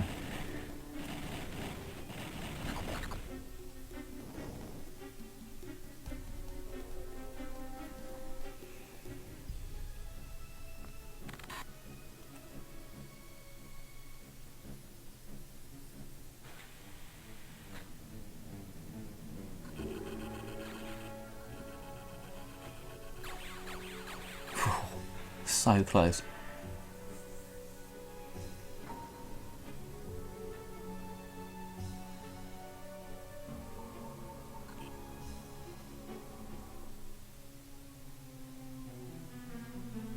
See what I'm thinking? I think, oh, I've got to try and jump onto that platform, which is coloured in blue, which you can get to. I think. No, I don't think you can. So you have to. I sort of figure out. Oh, it's the lift here.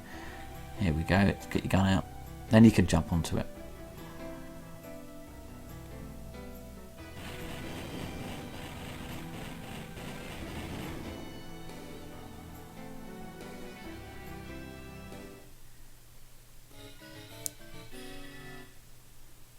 See, there's a couple of moments where I've kind of forgotten what I've got to do and I've had to backtrack and try to think.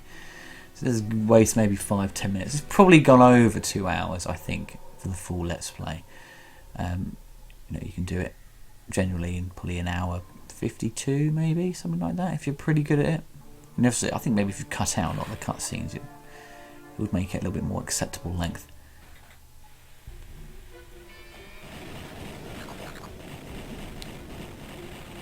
This is a bit cheeky. So you jump up the platform, and then it moves the wall, but you've got to wait for the lift. When I played it when I was younger, I had to sort of move it and suddenly just jump down.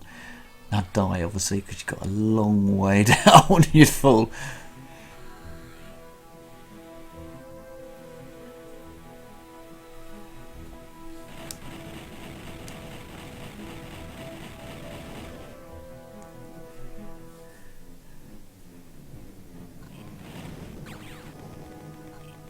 I mean, especially if you were gonna play one of these or choose which is the best version of Flashback to get, it's quite difficult because if you kind of like the new cutscenes or like things that are a little bit more cinematic and you like the music, probably I don't know. The Sega CD one's pretty good, but you can only get it on NTSC version. You can't get a PAL copy if you're based in the UK. So a 3DO version would be quite interesting. But if you don't like those cutscenes, really you're gonna stick to the Mega Drive or Amiga version. I mean, the SNES version is a little bit more smoother with its graphic. I don't think the character looks as jagged, but I don't think the music sounded as good. I think the sound effects weren't as crisp.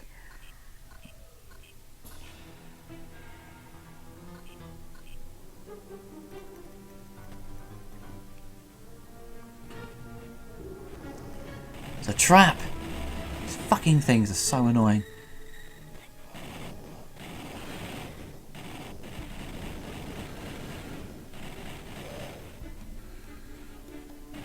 I mean, sometimes those guys take 3 hits to kill. Sometimes it takes 4, and I don't know why. Maybe because if we do a combination of you hit them with your gun and then you shoot them, it might work better.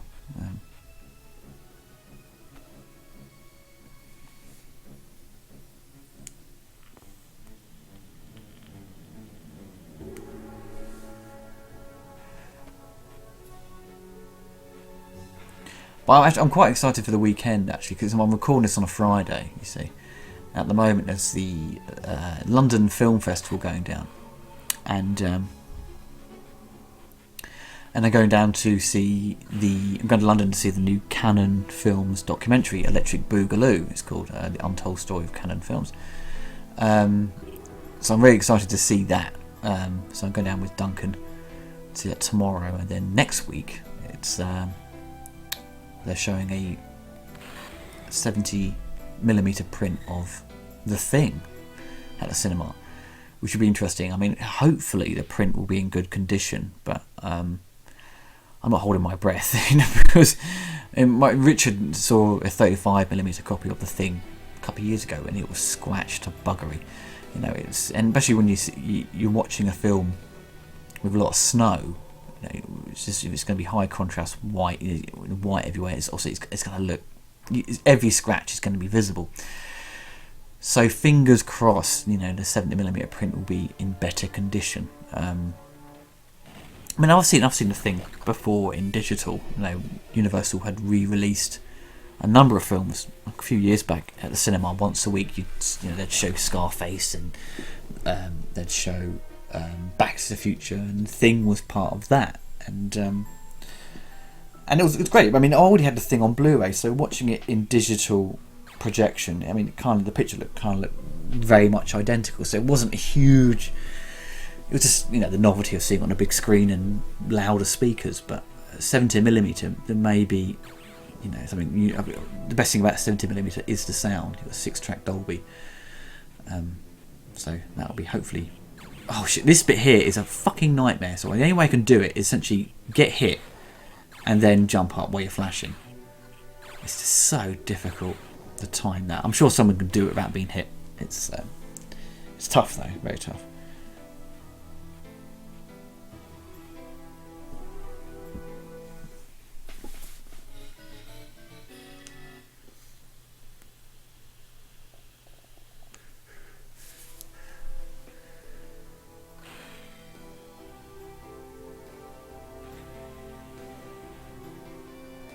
And I've got the key, which looks like a Super Nintendo cartridge. Put that in. Whee!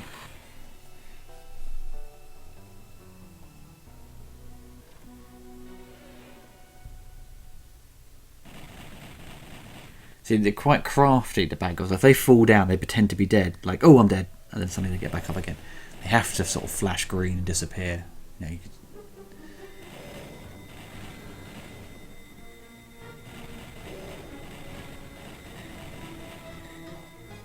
This bit coming up is actually quite difficult, I remember, as a kid. I remember this level, so I knew what to do. So when you jump up, the green, sort of smoke stuff appears behind you, and you've got to run before it gets you. Top speed, jump again, and you'll take that out quickly, because that thing's coming directly behind you. And that door will only open once that thing's been destroyed, but then you fall down, and then you come to a cutscene where you figure out what's going to happen, what's happening about Earth, the conspiracy.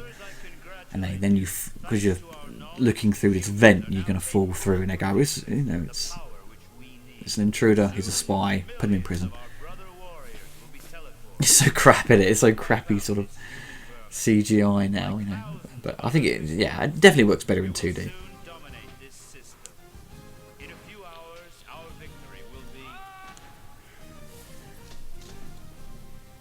A spy. Throw the wretch into the dungeons. We'll interrogate him later. I mean, those sort of cutscenes do look a lot better on the 3DO and the PC CD versions. I think there's also on the Mac as well, but I try looking for it on the Mac, Apple Mac, but getting to work, getting an old Apple Mac game to work on a new Apple Mac will be quite difficult, I think. Picked up my gun, right, time for some action, but I'm going to get hit. Bastards, look at that. Sometimes if you're quick enough, you can shoot them just before they decide to do their little speed teleport.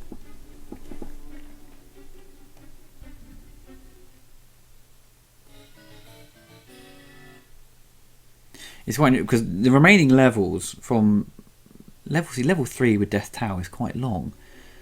Level 2 was quite long as well, but 4, 5 are quite short to a certain degree.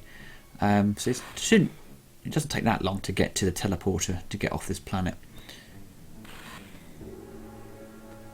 It just really now becomes a sort of bit more time consuming trying to avoid a lot of the traps it sets up for you.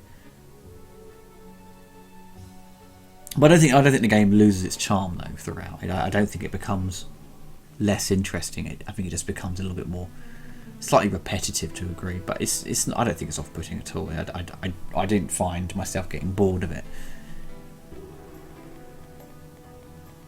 I think it's always a game I could return to at a later date and play it again. But usually we've done Let's Play, you think, I don't need to play that game again. You're sick of it. You've gone through it, talked about it, but there's things like fighting games I'll always return to, even if I've played it through online for an audience.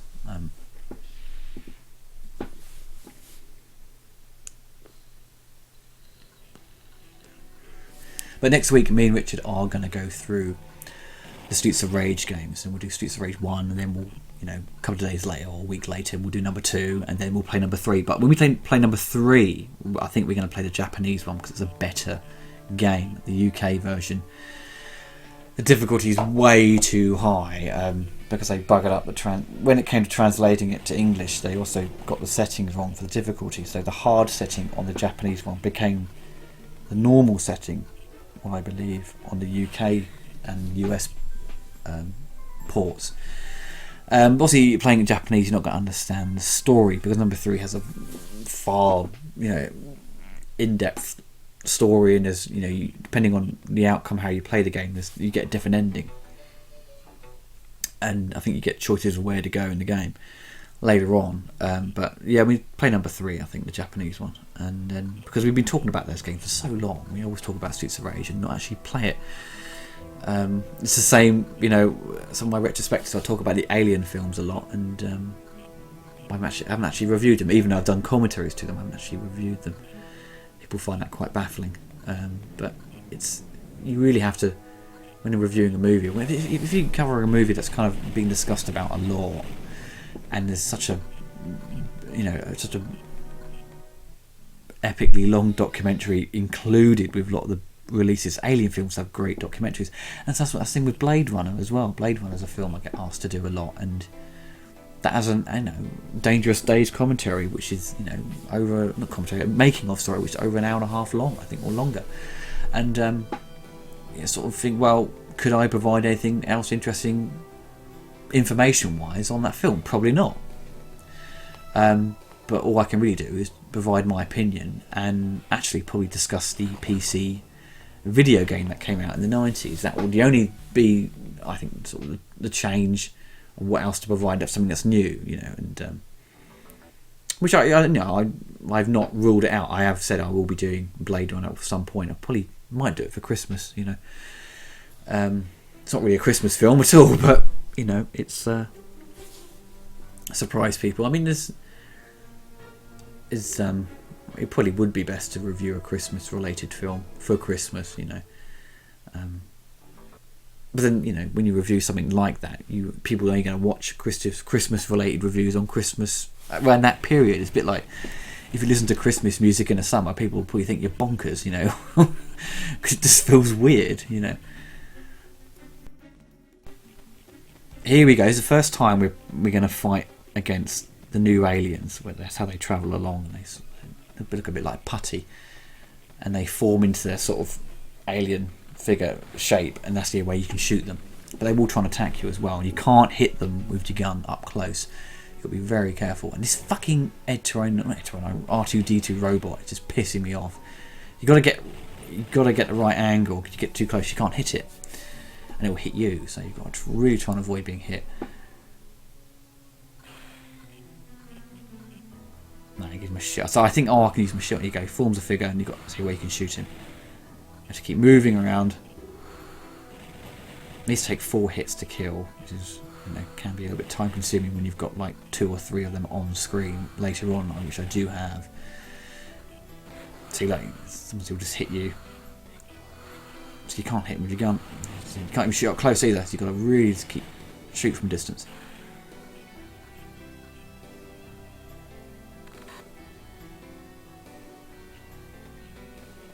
Fuck, that was close.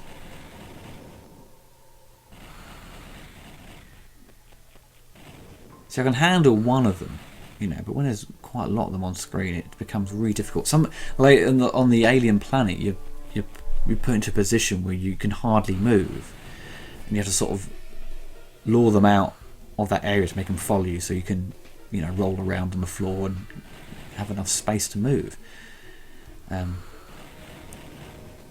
But what I usually do later on, I use the teleporter device, which I've got to sort of, if you know the game's, they've designed it in a way where you've got to flick a switch, but there's an alien right next to you, but obviously he's going to hit you in that short space where you can move, and I always sort of throw the teleporter somewhere else, flick the switch, and then teleport out of there.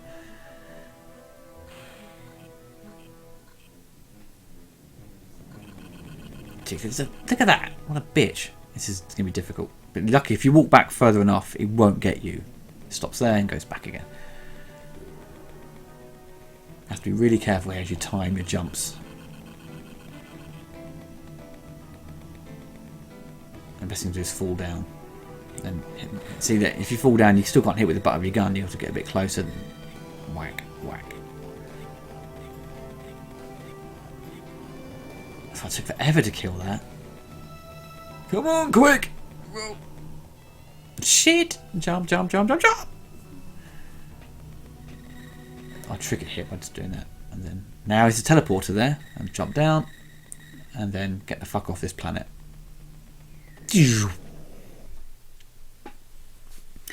Now it's going to be the last level. Well, there's kind of 2 sections to this last level.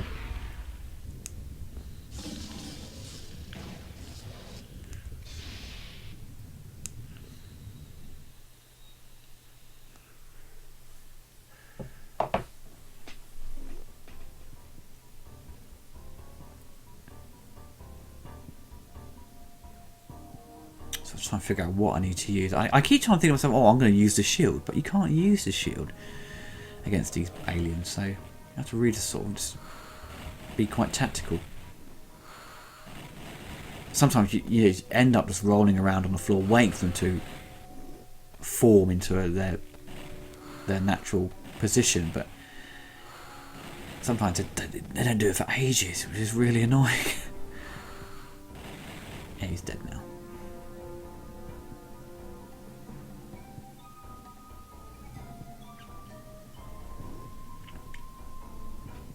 Maybe when I get sort of an HD capture device, I could try and play through the new Flashback game on the Xbox 360, and if there's any sort of demand for it, or this one there's enough views on this to sort of warrant that. There's no point.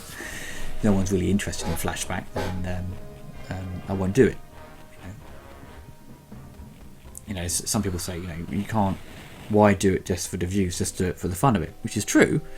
You do it for the fun, but there's no point putting the effort in if no one's going to watch the video. So it's the same when coming to choose a movie to review. I get so many requests for films, and you think to yourself, is it worth reviewing? Because are people really going to watch it? Obviously, most people, some of your more dedicated followers will watch it nonetheless. It's because they want to hear your opinion and see how the video is constructed. But some people like to watch reviews of films they already know anyway. That's kind of what my videos are mostly all about, because you expect people to know the film. So I always put a disclaimer saying this video will contain spoilers. But choosing the right film, it can be a little bit difficult. You think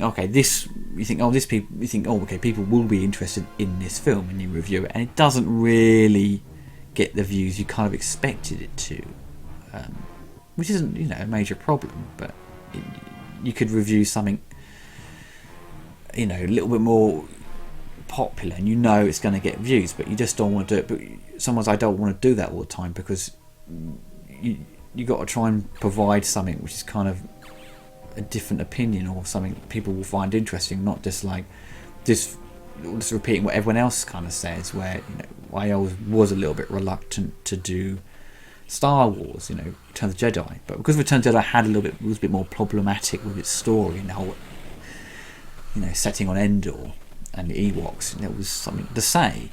And talking about the new scenes they put in, the changes to the ending with Hayden Christensen appearing as the ghost of young Anakin. But choosing the obvious films, you think, there's not much else to say on it, and it doesn't really work in your favour. I get requests every day, and it's kind of on stuff I'm not very much familiar with. Sometimes it's really strange stuff, like very obscure anime. I'm like, never heard of this.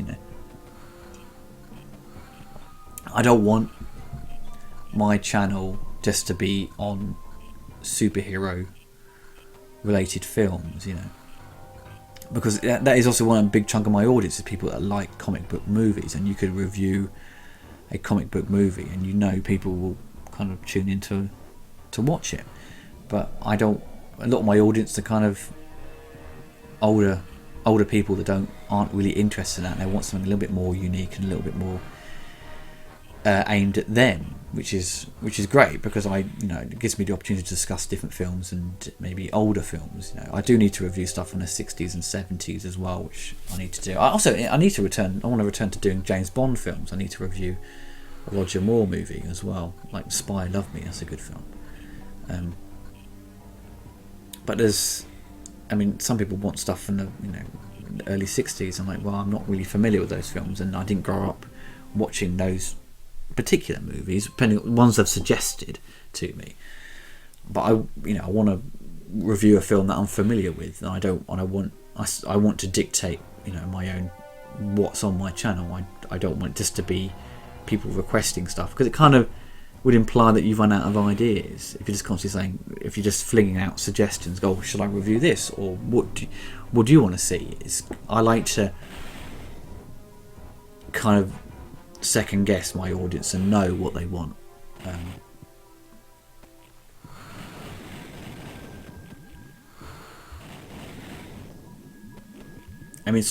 Doing horror films is always difficult, because it's trying to pick the right films to cover, and I think I've chosen the right films this year. But there's always some people who want something else, and some people say, why don't you do Alien? I've already done a commentary on it, but it's I'd rather do something that's kind of a little bit more obscure. Things like Near Dark, it's a lot of people haven't seen it, so it's good to give an old film a new audience. Hopefully they'll enjoy it as a new film, and not have it something they'd be familiar with, and they find, I've seen a review on a film I've never seen before, and it's kind of made me think differently about it, or or they've heard of it but never had a chance to see it, and now they kind of feel encouraged to, then I think I've done a good job if I've persuaded them to see it.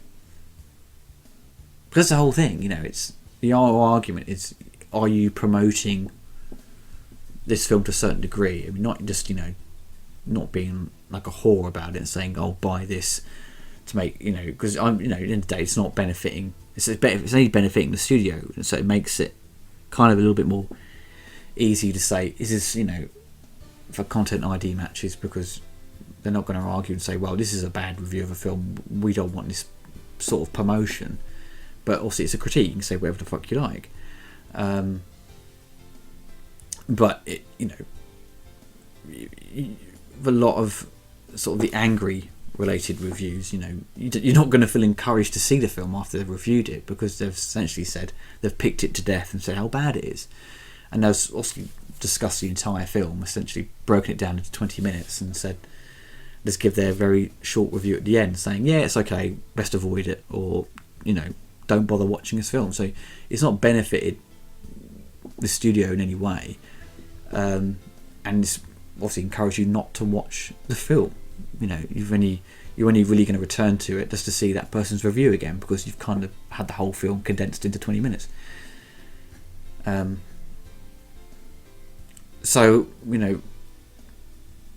hope with most of my reviews is kind of find something that is not everyone's seen, but sometimes you just have to choose a film which everyone's seen, but you just want to. There isn't many reviews on it. When I thought to myself, there wasn't many reviews on Terminator 2. I thought there was loads, but if you put it into YouTube, and there wasn't that many.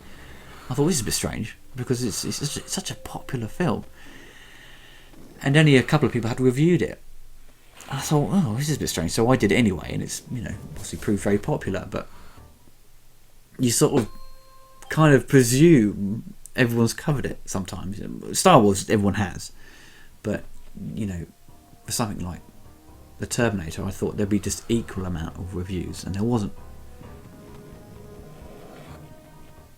Maybe some people don't really need to review it, because they think to themselves, well, everyone knows it's good, what else is there to say on it? That's the whole sort of argument I have with myself all the time. I don't know what in this game they've included this little bug down the end, this little creature. He doesn't do anything. One shot kills him. If you touch him, it hurts you. But I don't know why they really included that. It doesn't fire. It doesn't spit any venom at you or anything like that. It just pops up randomly during the course of this level.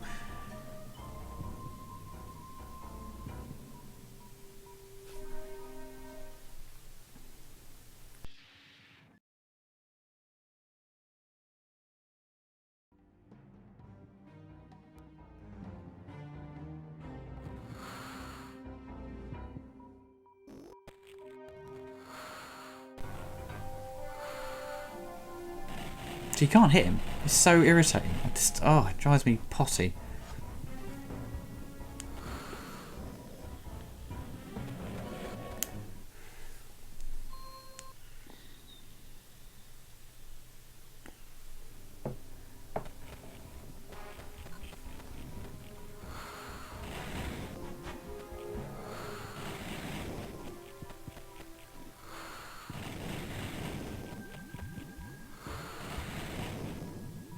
Thank Christ. I think probably the best thing to do, I think the next bit, there's this little creature thing and another one of those aliens which you've got to try and avoid. But the best thing to do is kind of run away from him. Oh God! Oh no, I've been hit.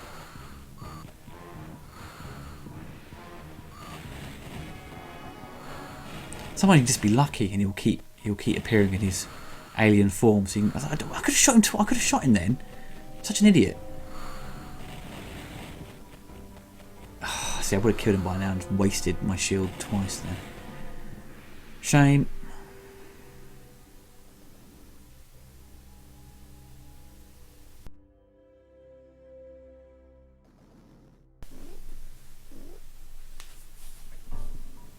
Now, what I remember, I think, because there's a stone there, I think you've got to trick like a little bomb as a bomb right below me. Yeah, you see, I've got to try and avoid that, but I can pretty much avoid it by just walking past it. Just don't run underneath it.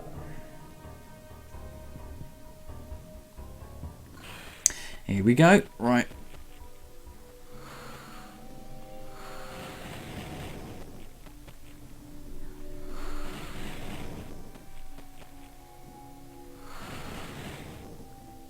That's it. Keep repeating, and he just keeps appearing in this alien form.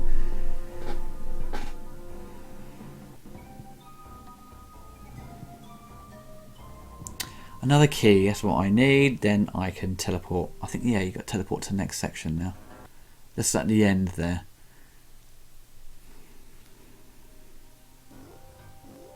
Whee! Yep.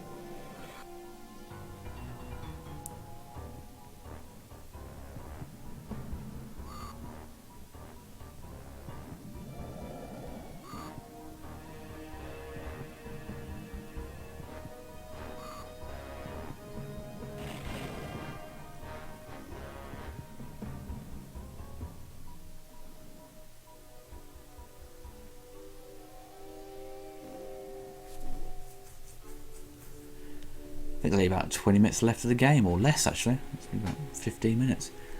So getting near the end of the boss, where it's essentially this giant brain. You've got to kill. You've got to basically shoot from each end. You've got to basically to destroy. You've got to shoot the left-hand side or the right hand. You've got to keep swapping back and forth, as you keep getting attacked by these alien dudes.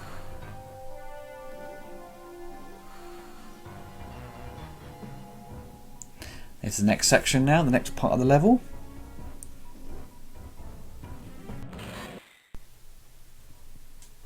Right, I've got to jump up onto that platform with that irritating double tap jump to make him leap and grab it, so I missed it there. Oh, fuck this.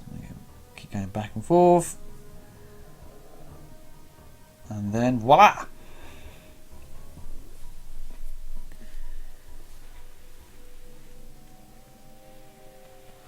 This bit's a bitch, absolute bitch, because if you roll underneath, you do a double roll, but on the left hand side, if you roll, you literally stop and stand up right near the wall.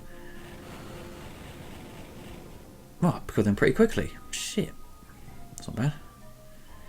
You got hit once.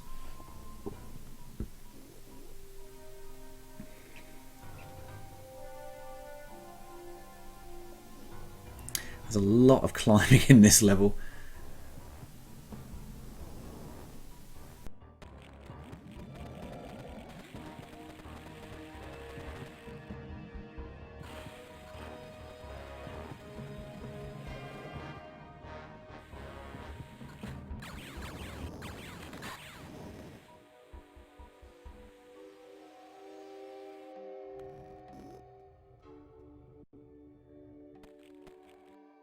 Now this is a bit I was mentioning earlier, where it kind of traps you into a small area to flick a switch, because you can't roll around in that area. You got to lure him out of this. See, like, you're going to get hit straight away. So the best thing to do is flick the switch, throw a teleporter, then teleport away. It will follow you.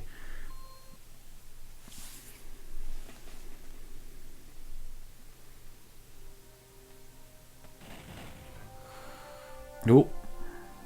This part here, you got loads of space to roll around and get him. It's just hoping he's going to form into his. Here we go. Get rid of him quickly. Come on. Oh, I should have shot him then. It's like a fucking idiot. Yeah, he's dead. I don't know why I need to go. I don't need to go that way. What am I doing? What am I doing? I think I need to get more health. That was it. You've got to fight 2 more aliens down below, so that's going to prove troublesome.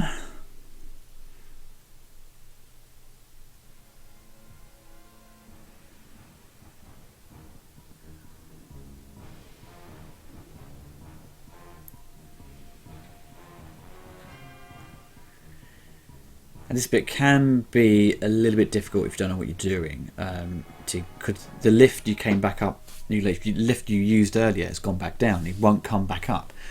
You think, oh, I can flick the switch here, and it doesn't do anything. So you have to literally dangle down, double tap down, and you'll let go, and you'll fall all the way down, but grab onto the next platform, like so. Then you can get down.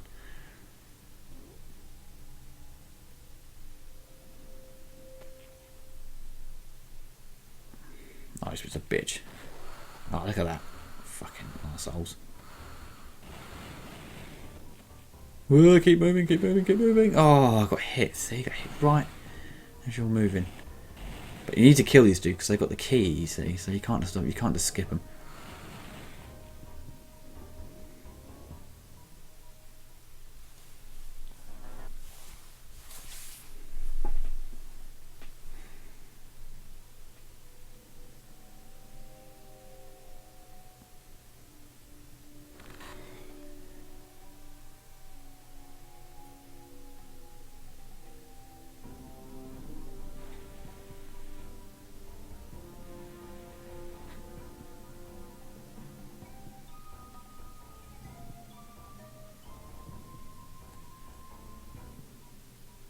Now there's a bit coming up now. If you run into the next level, you're going to die straight away. So you've got to walk in there, and then what? That's an idiot. I didn't throw. So what you're supposed to do here is throw your teleporter to the other side, and then just teleport across. But I kind of timed my jumps to avoid it, the gas, which is a little bit more difficult. I think I've got to select the bloody key. There we go. Right, this bit's quite difficult because you've got to try and avoid being hit by him and avoid stepping on those bombs. Best thing to do is kind of fall down, then roll off, then activate the lift, and it will destroy the landmines, as it were. This bit here, you've got to throw your teleporter down, and you come to this kind of I don't know what it is actually. It's kind of like a little orb thing, like a little brain thing that's kind of being protected by this shield. You've got to shoot it to open the drawbridge, as it were, below you. But at this point, I've only got like bugger all shield left. I've only got one more hit and I'm dead. Now, if you stand up, you're going to get hit by the turret that comes down. So you've got to really fire, duck constantly till it melts. And then you can jump down. But don't forget your teleporter though.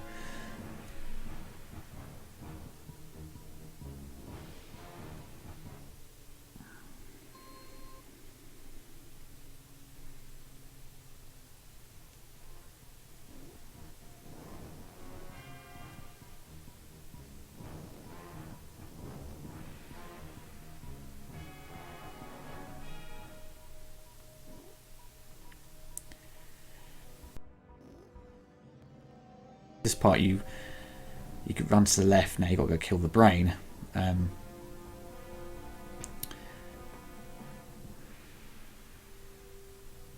we go, jump across.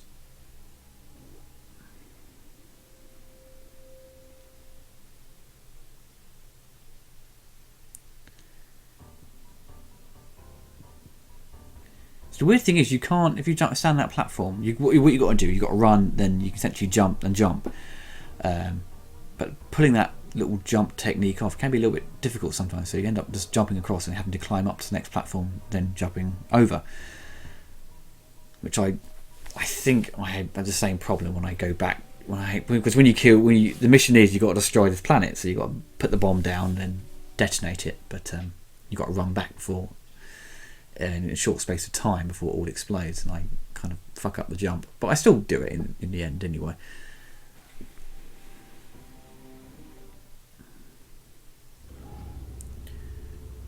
Here we go, descending down now to the M boss.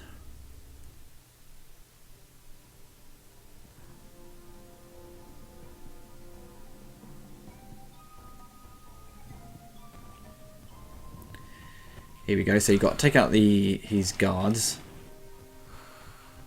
but luckily you only need to shoot them once, and they die. So you've got to climb up, then shoot the sort of brain thing.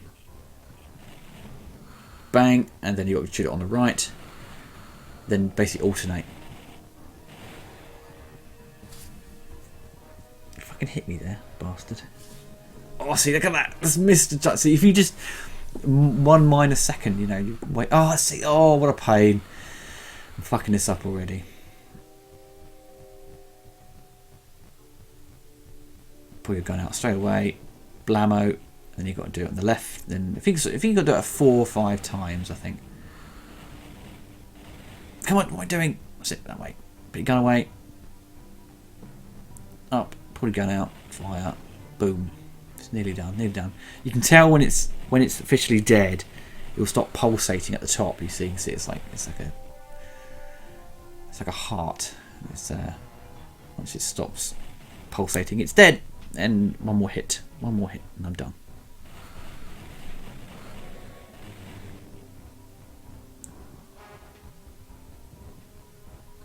That's it, and then boom.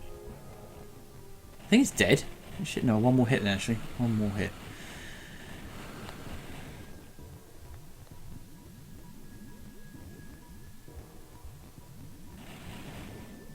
Yay, it's done. Now get the fuck out of here.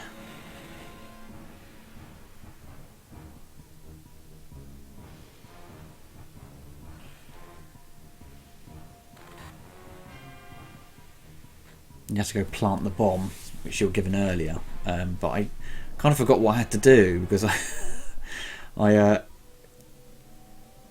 this bit's a bitch as well. God, because the door's closed, but you've got to move the explosive mouse, and it activates this alien. He comes along, and then you've got to get the key off him to open that door. Then when you get below that, there's 2 more aliens which you've got to kill. And it's kind of drag out the game a little bit more. I think once you've killed the boss, I think you should be able to sort of just plant the bomb and get the fuck out of there. But you've got to do more of this. Oh, it's such a pain.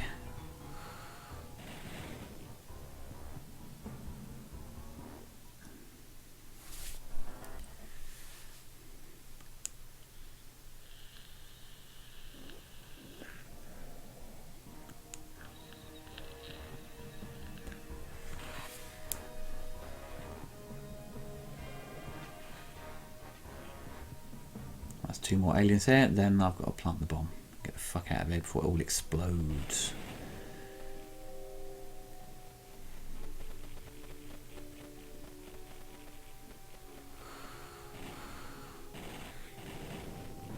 Oh, God. So it's nice and satisfying when they both appear right in the same spot, so you can take out, get a double hit. Oh, look at that. One more hit and I'm fucking dead. Oh, still not dead. Come on, come on. Oh, it nearly got me then. Oh, thank Christ for that. Right, this bit, you've got to free a teleporter across these, this trap in a minute, I think. Here we go.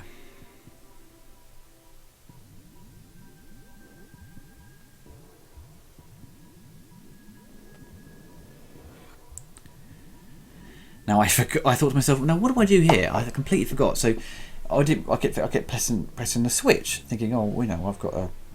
And then think, oh, I've got a key on me here. What do I do with that? But you don't. I've got to walk forward. Then you hear a voice talk to you.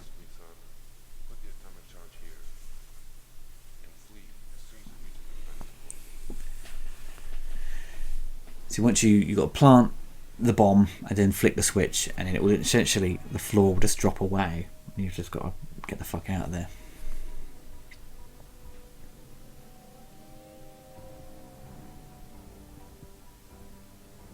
Here we go, it's down, and then boom. Then literally you've got to throw your teleporter.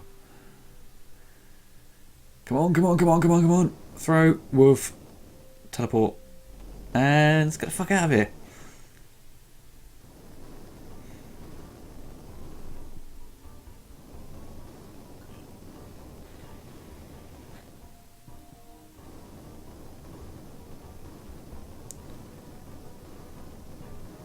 Oh God, I missed the jump.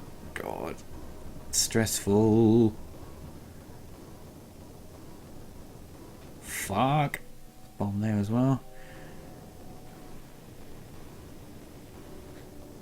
Nearly fucking there, nearly there.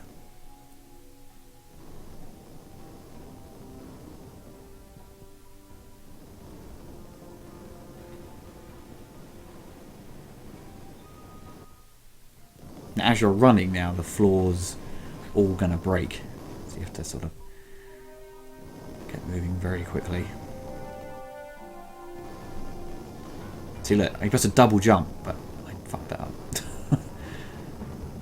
I get the next jump right, I think. In a sec. To really have to. Whoop. Like so. Here we go. The last leg, literally, because there's a lift you have to get, but it's not. You can't see it on screen. You have to sort of guess where it is. You can't actually see it there, so you can hold down the button, and then boof. There you go. I've escaped. The planet Krypton.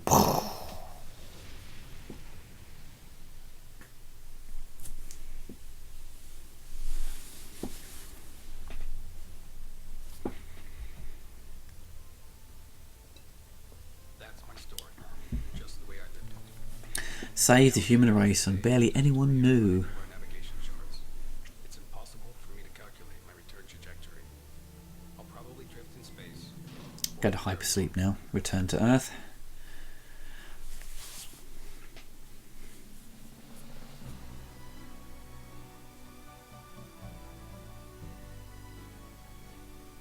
I can't actually remember how the ending looked in the 2D one. I probably looked a lot better, to be honest.